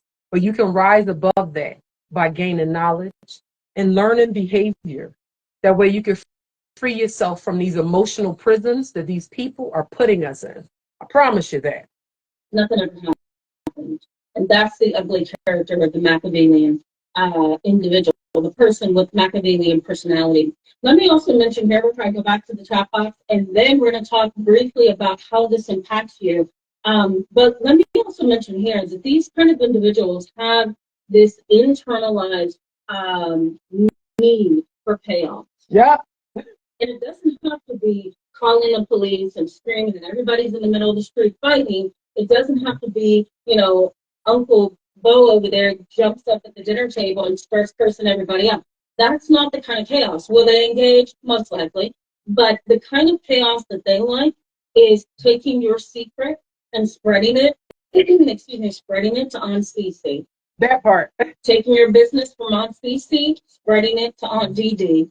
Okay? Taking information from there and spreading it to your brother, your mother, your husband, your wife, right? That's Yep. the kind of Machiavellian character we're talking about. They like to do things in an exploitive way that includes a whole entourage. Yeah. That's basically what it is. A Yeah. whole group of people who are close to you or know you, they like to get into the middle of that. Go on, girl. And manipulate it. Yep. Why? Internal stimulation. You're stirring the pot of chaos. There's a little bit of a sadistic personality. Yes, soup is thick. So they enjoy these kind of things. This is where they're comfortable. Yes, and they remember, do. They yes, are they do. oriented. So to take a rumor or to take some kind of information and run it like and share this video. Stars help me to create more content like this that you love. Support my page if you research suggests they have absolutely no guilt. No, they don't. Good luck sending them an email. Oh my God. Saying how dare you. Good luck blocking them. Right, guys? For those of you who know what I'm talking about, you can relate. Yeah. And good luck trying to put up a boundary. Oh. Because that's exactly what they want you to do. It shows that they have gotten to you. Yep. This is the Machiavellian character. It's horrible, right? Let me also mention really briefly before I go back to the chat box that research suggests that if a parent is rejecting and restricted, that a child can grow up to have a Machiavellian character. Yeah. So that Machiavellian parent, look at grandma. Maybe something happened there, you know? That Machiavellian sibling, look at how you guys were raised. Maybe something went wrong there. Yep. You know? Yep. So research suggests a restricted and demanding, kind of rejecting parent, I'll put it that way, can trigger some characteristics of Machiavellianism. Yep. And of course, there's different parts of the brain that's involved in a Machiavellian character. The prefrontal cortex has low activity, so they tend to be very impulsive. They're very inattentive. The personality is just off the rocker sometimes. Yeah. There's some things going on in the amygdala as well. Yeah. They have very low emotional intelligence. They are very primitive sometimes in how they respond. And what I mean by that, they devalue, they manipulate, they split. Woo. They try to get people angry with each other. They pit people against each other. Ooh. Those are very primitive actions of people. Oh, she killing me. Oh, girl. Listen, you understand me? Girl, she is on point. Understand? Yes, they do. Triangulate, go to different family occasions, start gossiping, trying to create, I guess you could say distance. What's this? Trying to create distance, spreading gossip, spreading rumors about you and the family, especially if they know that you don't frequent a certain family member or maybe a certain side of the family.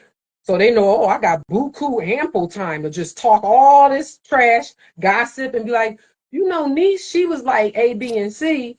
You know what I'm saying? When you just running mouth, causing all this chaos amongst the family. None of the lip service is to make the situation better. It's to create a opportunity for themselves. And then no one knows the truth because they work their circle. They make sure that this person isn't talking to this person. That way this can't be found out. Then they create a situation right here with this family member. And then they listen, the triangles is real. You understand?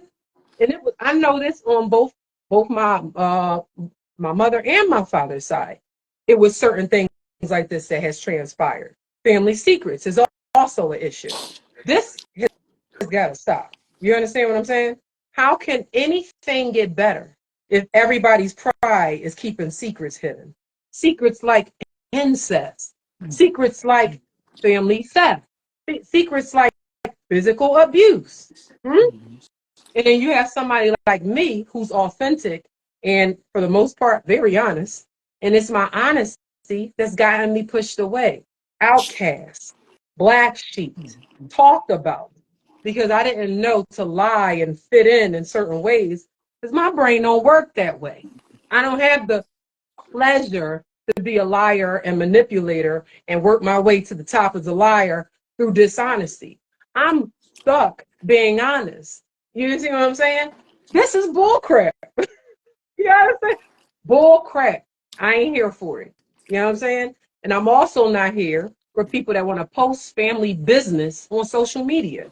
What? That grinds my gears because it's not, number one, is one sided. You take a family, and then let's say the family, they're private.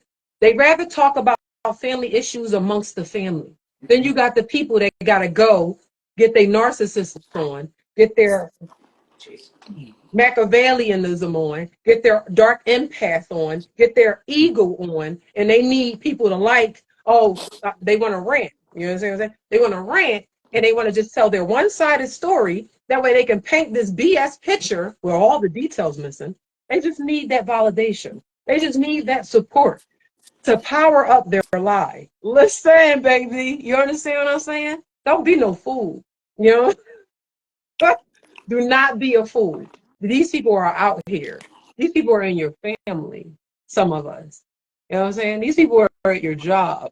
Huh? You see what I'm saying? These people are your friends. Listen, I'm not laughing because I think this is funny. This is actually, it's really getting to me. And a lot of times I'll use humor to cope. So that's why I'm doing a lot of laughing and giggling. It's just, it's a lot. It's a lot, and it's bringing up a lot for me. And so I'm using my coping mechanism to get through this and helping someone else, because I'll wear my stuff on my sleeve. I don't need no one to tell my story. So for those that did run their mouth in my family and wanted to tell my story, they're there. I got it from here, boo boo. Huh? Understand what I'm saying? You got a question? Holler at your girl. But be careful, because not only can I tell my story, I know what you've done too. So don't play that game. You understand what I'm saying? Don't play that with me, because you got the right one. Listen, I'm not disrespectful. I can have the conversation, but can you take the heat is the question. You know what I'm saying? Learn how to put these people in their place. Take their power right back from them. The ones that are causing the chaos, the one that is causing the separations in the family. No, no, no, no, no. No more hiding bad behavior. No more rewarding bad behavior. And then wondering why the outcome of everyone's family is so devastating. Let's unpack these things. Let's learn from mistakes. And let's stop letting the unhealthy people lead the family tree. You heard what I said? Let's get back to what she's saying. Because, oh my God, she on point. It's not mature, you know? It's kind of like bottom of the barrel behavior, Girl, you know? So you better that's preach. basically who they are. This is who they are, right, guys? Okay, I'm going to go to the chat box, give you how to talk to you, and then we're going to wrap up. Go on, girl. Chat box. Their questions be on point too. I'm here for her audience all day long. Give it a think. Hello, Here for the welcome. I audience. see you in tonight's live chat. Give it a think. Says I do not know the difference between a psychopath and a Machiavellian, but I bet there's plenty who are both. There's plenty who are both, and plenty who are both means they're dark empath. Technically, some people don't even believe in the idea of a dark empath. I don't know what I think about that yet, but if you have a Machiavellian personality and you also have narcissism or psychopathy, you might as well call them a dark empath, you know? The shoe fits. Let's put that joint on. Eddie says, I don't know when the harassment is stop. Well, yeah.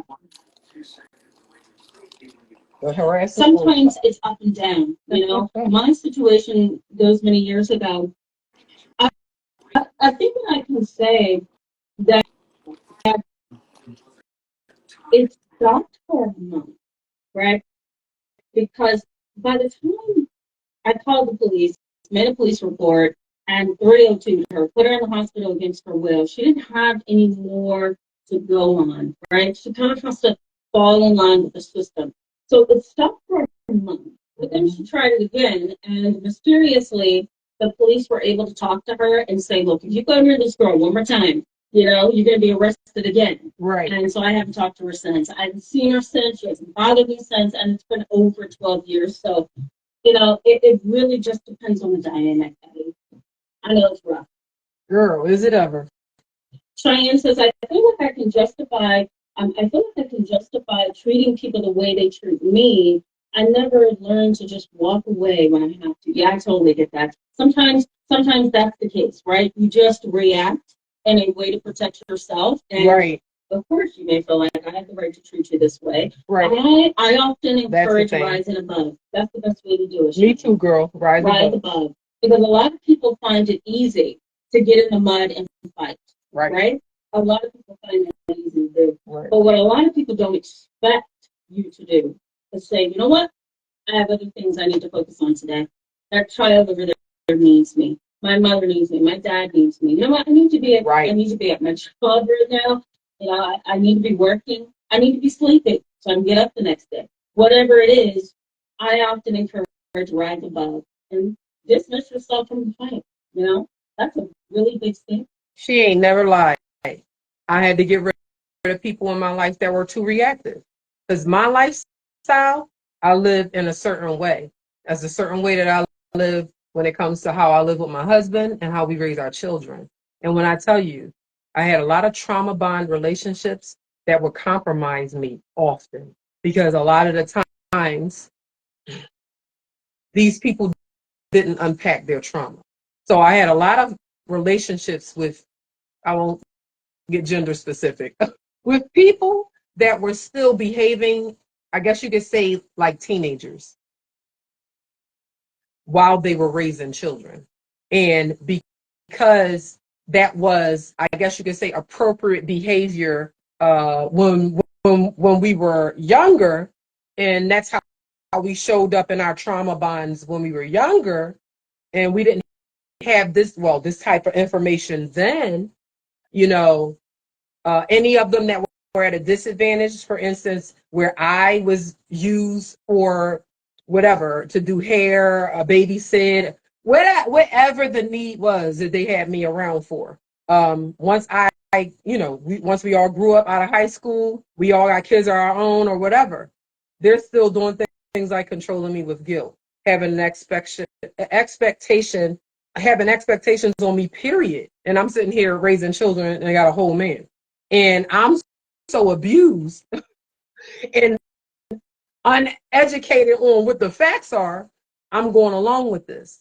I'm putting my relationship in jeopardy at times to be overcompensated in ways where because I didn't feel like I was worthy of love because of my trauma. So I felt like if I didn't show up in these people's lives the way that they wanted me to, then they would abandon me. So what did they have? Clay in their hand called kinesia. You know what I'm saying? And best believe they got to molding. And this is what people will do if you let them. You understand what I'm saying? So you can't do that. You can't let them do that because you hear how she's breaking down these Machiavellian personalities and some narcissists and dark empaths. You got to research this stuff and just kind of read into it because we're people so quick to dismiss it because they don't want titles. People kill me. Oh, don't be calling me that. Don't be diagnosing me. But you okay showing all the symptoms. You just don't want me to call you out on what it's called. But the symptoms popping like corn and you don't want to hear. Listen, I'm going to need you to get over yourself. You know what I'm saying? If it smells like chicken, it might be chicken. I'm going to need you to not get so caught up with the title. When you're showing up in the behavior, I don't understand.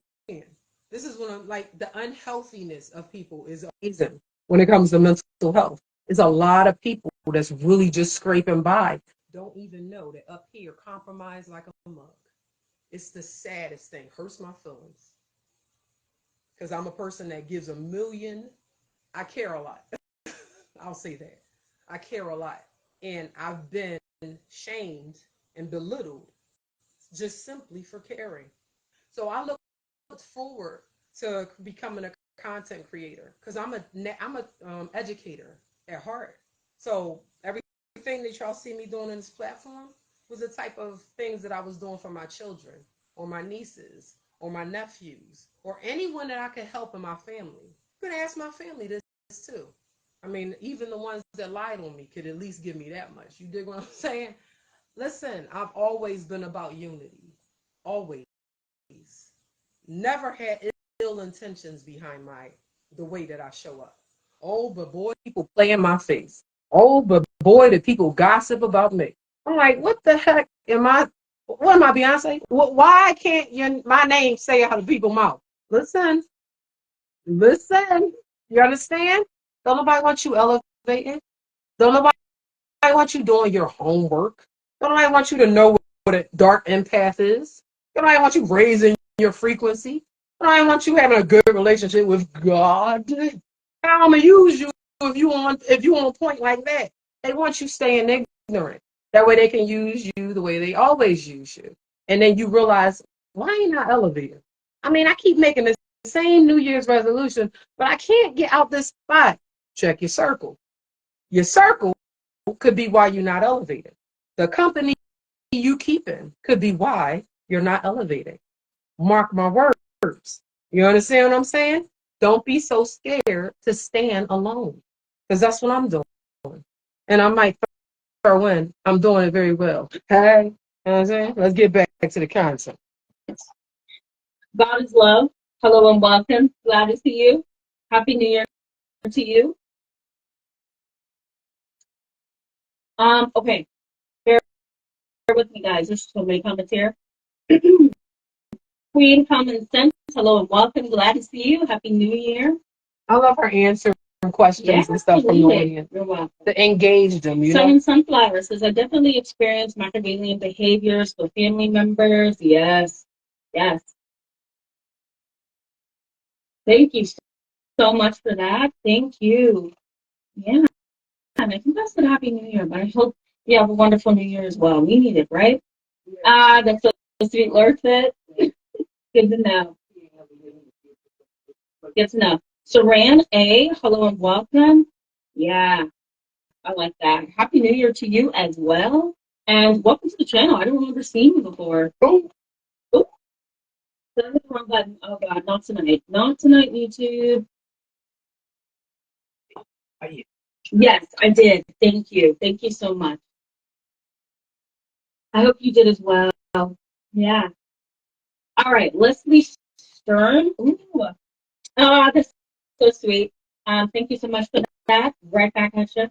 You know, I'm like, I miss my family. Where I gotta get back on YouTube at some point. Leslie Stern, Happy New Year to you, says, it is so reassuring to hear you say they are good at deceiving because I can feel really dumb falling for their ads. Yeah, don't feel dumb at all. See it this way, Leslie. See it as they are smart enough to hide.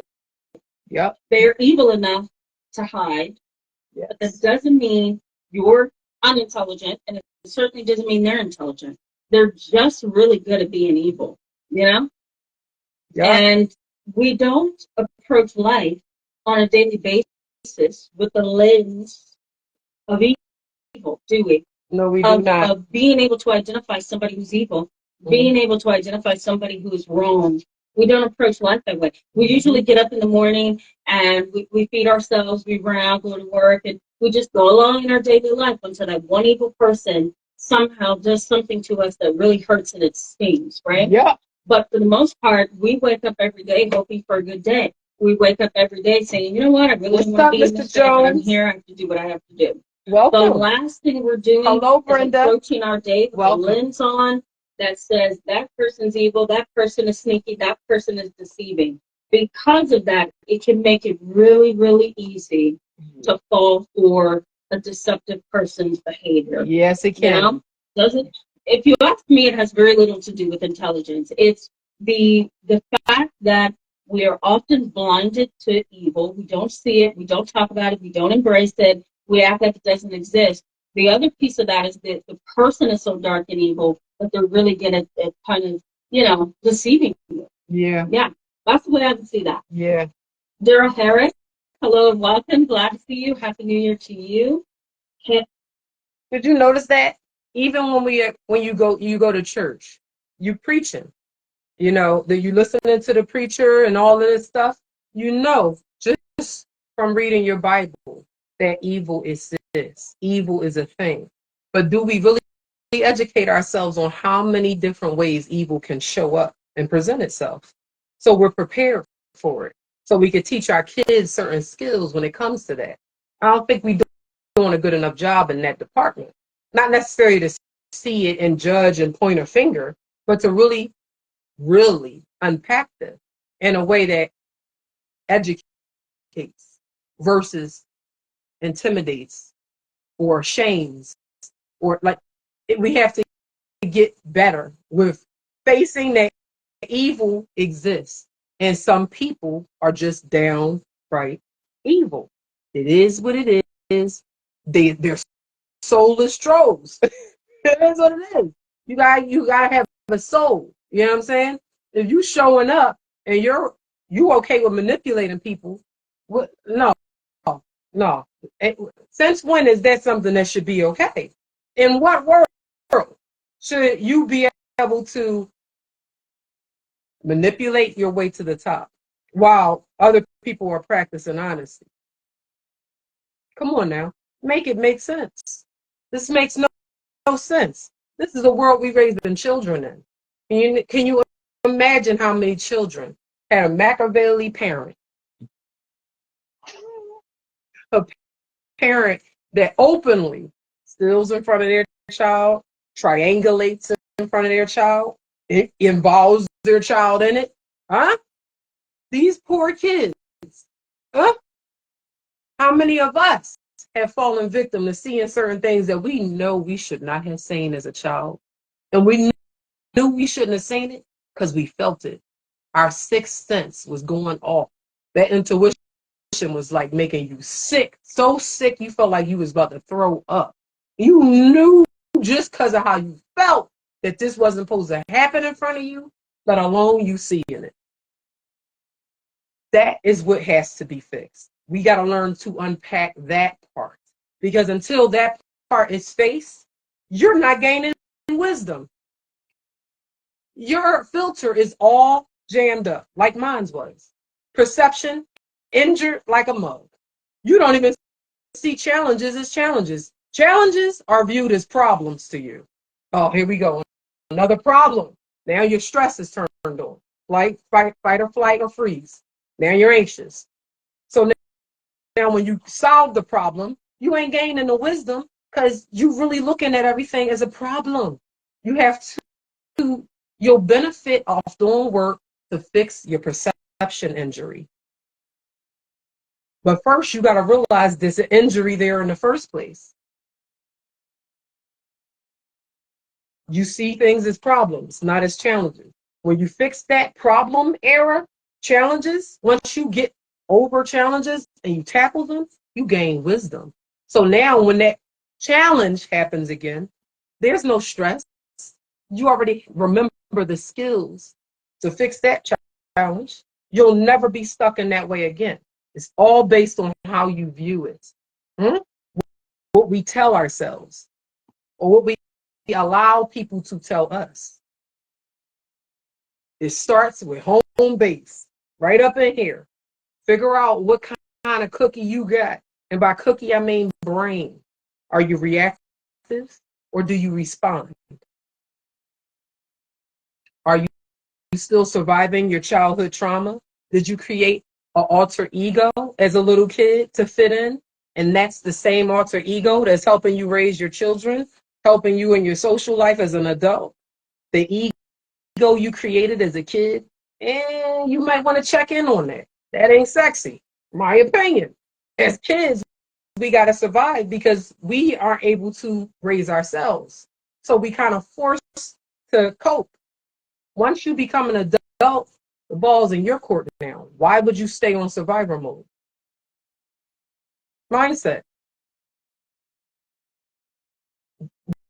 The proof is in the pudding. You don't have to listen to me, really, or her. Research it yourself. Or stay traumatized. Either way, it's your life, you know? Do you want a better quality of life? These are the questions that we must ask ourselves. Or you want to keep pointing fingers at everybody and blaming everyone else for why you are showing up with no results in your own life. Got to look at that thumb. The thumb is always pointing back at us. Quit with the pointer finger so much. And watch out for these people and don't let them ruin the family because they ruin families. They ruin relationships. They ruin children. That's the worst part for me. And looking for the comments. Kay Razy says, so they are master projectors. Is that what's known as? Ooh, I don't know what that is. Okay, time for me to pull up my DSM, Google Dictionary, all of it. I don't know. I'm going to research that term. Even I don't know everything, right? I don't know what that means. I'm going to Google that. But they are master projectors. Yes, they are. Yeah. You know? They know how to cloak themselves and project it onto you. Oh, Facts. you're prejudiced and discriminatory? Wow, that's so not right. All the while, they're holding those same views themselves, right? Very Bennett, thank you so much and Happy New Year to you. I hope you have a wonderful holiday. Good to see you. HSR 1986, hello and welcome. Happy New Year. Good to see you. HSR says, 1986 says, people have to be very prayerful and meditative. Ooh, yeah, about the aging narc parent issue because it's unlikely the manipulative traits, excuse me, would have diminished to the point of being unproblematic. Yeah. I think you're talking about the video that I did on narcissistic aging parents. Yeah. And I think we can say that about most people. You know, even me as a therapist, I have to go into each session prayerfully. Why? Because I don't know everybody. I don't know how they behave. I don't know how they think. I don't know what they're going to become for me. Are we going to have a peaceful relationship or are we not? Are you here to manipulate or are you not? Right? And you hate to say that, but I think we all need to go throughout life being, engaged in meditation and being prayerful and really being self-reflective as well, Yeah. So Yes, I'm going to say that your comment really does, I'll put it this way, it's relevant even for tonight's conversation. Mm-hmm. Okay, bear with me, guys. I'm so behind in comments. Easy to read. Hello and welcome. Glad to see you. I don't remember seeing you, so welcome to the channel. Easy to read says, hey, Tammy, why is it that even though my mother is very emotional, she can also be very unemotional odd at times. Very unemotional odd other times. Okay, I don't know. I don't know. I'm gonna have to say I don't know. No, let's say she's a Machiavellian character, okay? If that's the case, then she could be exploiting you and everybody else by being overly emotional or unemotional. She could be being manipulative. Yeah. Let's say that she's a dark personality, a dark empath. Maybe she is changing her stripes for that day. Maybe she's trying on a new hat. People who have a Machiavellian characteristic, again, remember, they shape your view of them and they know how to do it. Yes, they know they what they do. do to shape your view of them. So, Yes, they do. I do firmly believe that one of my closest relationships, she was Machiavellian big time because she would always want to tell me how I experienced her. Like it is the most awkward thing, and I couldn't really wrap my mind around it. But she would consistently brag about her lifestyle, um, talk to me about her vacations, almost as if she was bragging, and then she would tell me things that the listener would say in response in the conversation. You know what I mean? So like I'm not even able to, I really just in this person's life to listen to them all day long. Because whenever I showed up and I spoke, when I finally got my chance to speak, this is what it sounded like. Apparently I use words like the word creative. I like to replace the word deficit with creative because constantly saying, oh, oh, you're bipolar. Oh, you're ADHD. Oh, I don't like to lead like that. Even though a lot of these deficits are very real, but I don't like for people to feel like you are your ADHD, you are your schizophrenia. No, that also can be translated into a spiritual gift in my research. As you see, if you follow my channel, I post a lot about astrology. there's some alikeness when it comes to astrology and deficits, the strengths and the weaknesses. Research it. So some of this stuff is just how a person was born, no doubt. Really, if we had, I guess I won't say that. I don't want them to turn my channel off. You got to say for entertainment purposes only when it get a little too real. But I ain't finna do it. I'm gonna just disregard that. But basically, if you want to look at things, and I wanted to look at things in more of a way where a person is showing up creative, where they're bringing something to the table that's fresh and new because they're a creative person, not because they're a bipolar person or ADHD person. I didn't want, so my word is creative to replace that. This woman was so triggered every time I'd be like, wow, he a creative. Or wow.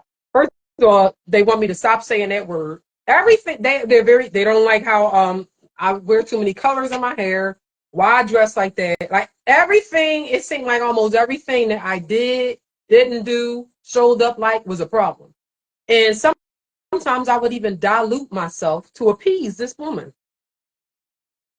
And I didn't think of it because I was coached as a kid to do this specific type of behavior to fit in with certain my family members. So I really was suffering for over a decade, living for everybody else but me. Away with that. Don't you let them play in your face, because they will. Just give them your face. They play all in it. Absolutely. She gonna point. Look at that. Because I don't have all the details, you know? Did Whoa. I hope I'm seeing your screen name correct. Hello and welcome. Glad to see you in tonight's live chat. Jim Wolf says, yes, I can relate. Mom playing gift card to have me stay with me and take care of her. I chose me at 46. I've only lived for them, and it only brought me sadness, trauma. Siblings can take her, yeah, can take care of her, yeah. Ooh, some people feel like that, you know. I don't even know to say that. Yeah, I don't know to say that. That's awful, you know. It puts you in a bind. It does. Tyrone is 14, 4K. Hello. Welcome. Happy New Year. Glad to see you tonight. Okay. Just going through just a little bit here at a time. Then we're going to wrap up, guys, in just a little bit. I want to give you the rest of the content, though. Give me a couple minutes, and then we're going to jump back in. Sorera, I hope I'm saying that correct. Hello and welcome. Glad to see you. Says hi to her. My mother appointed my two older sisters the head of her household. She had my father taking care of her. My sisters turned into bullies. Mm-hmm. They still are. I was the appointed scapegoat. Yeah. Well, that's yeah. That sounds like a really tough dynamic, to say the least. Give me 1 second, guys. definitely, because I was a scapegoat. When you the scapegoat a child, that sucks. Let me be the one to tell you. The one that has, because like I said, I had undiagnosed ADHD. So obviously I had behavioral challenges. Plus, I had a trusted adult that was training me to be oppositional to my mother, no doubt. So, can you imagine the confusion?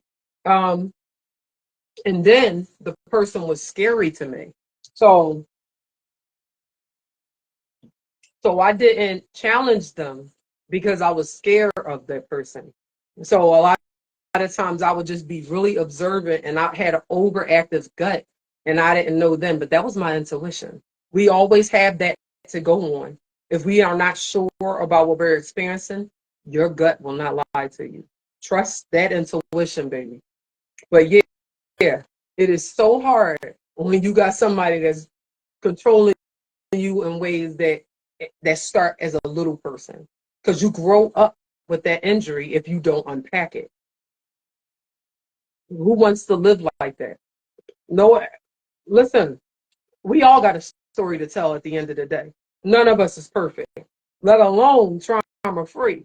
By the time we become adults, we should not have to live with that type of stress. that we gained from our upbringing.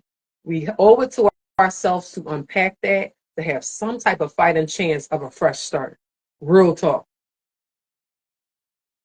It sounds like a very challenging dynamic, to say the least. We're going to talk more about scapegoats in a future live chat.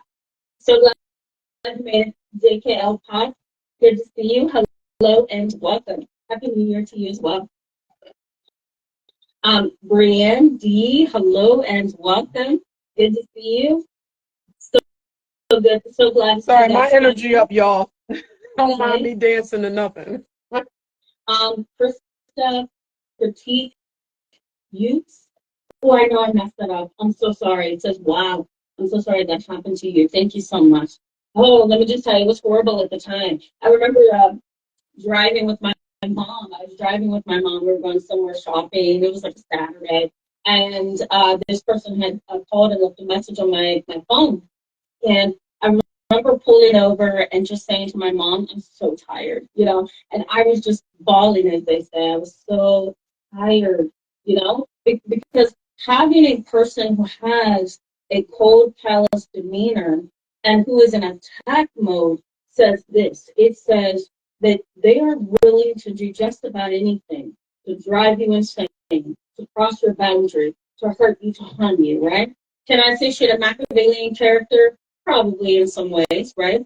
But if we're speaking specifically about the Machiavellian character and characteristics, it's really easy for them to become stalkers. It's very easy for them to be the perpetrators of rape, sexual assault. Yeah. It's very easy for them to call the police on you for absolutely no reason, right? If you're dealing with a neighbor who's like this. You know, it's nothing for them to build this big ugly fence that's blocking your property because they just want to get on your nerves, right?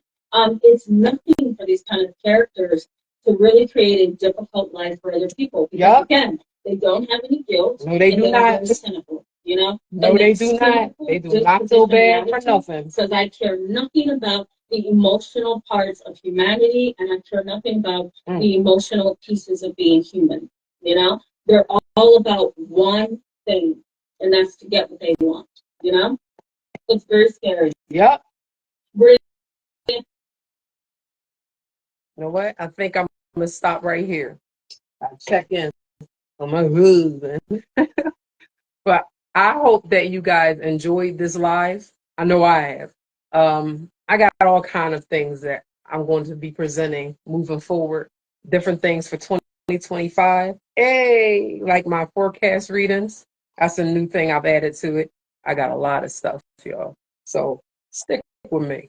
But we're going to be doing unpacking here too. And this ain't for the weak. No disrespect. But we do hard work over here on my page. If you are living in fear, if you are in denial, if you are if you are someone that does not deal with reality, you might not want to be on my page. And respectfully, I'm just throwing that out there because I'm not here to offend. I'm here to do work. So if you're not trying to do work, don't let me be the one to offend you by default just because we doing work over here on my channel. You know what I'm saying? We unpacking things. We having difficult conversations. We raising that frequency. We vibing at a certain level right now. You know what I'm saying? So that's what I'm all about. Spreading knowledge and elevating. And I'm trying to get to the point where I'm making a certain amount of money because my goal is to give back to those that are in need, whether it's families, whether it's just people. It doesn't matter. It does not matter. Not to be mistaken for me to just be taken advantage of. I'm no dummy, but I just wanted to throw that disclaimer out there because I do put the trigger warnings up because at first I didn't think to do that, but I've been doing a lot more research and kind of understanding how this live thing works a little bit more. You know what I mean? So I just wanted to be as authentic and transparent as possible. So there's no misunderstanding here. But make sure y'all are facing yourselves. At the end of the day, we must face ourselves because that is the real work that needs to be done. The other people, that doesn't even matter. What matters is the self the most. You understand where I'm going with that? Make sure home base is good, especially if you had a rough upbringing. Make sure you're good. Make sure your mental health is good. If you're raising children, you need to be available for them. If you are not emotionally available, you are doing your children a disservice. Research it. It is not good. Children need emotionally available parents. If you are not emotionally available, you are potentially growing a Machiavellian personality, a dark empath, a narcissist. This is what happens. Again, research these things, you know, and I'm, like I said, I'm not perfect, but, I'm doing the best that I can. What are you doing to make the world a better place is the real question. Always ask yourself this. There's always room for improvement. So you guys have yourself a pleasant evening, unless it's morning time, wherever you might be watching. Sending much love your way. Sending prayers of abundance. Sending prayers of generational wealth. Work on that. May you be whole. May you have peace within. I love all y'all, you know what I'm saying? Even if you don't love me, doesn't matter. I love you. And I will be back. Peace out.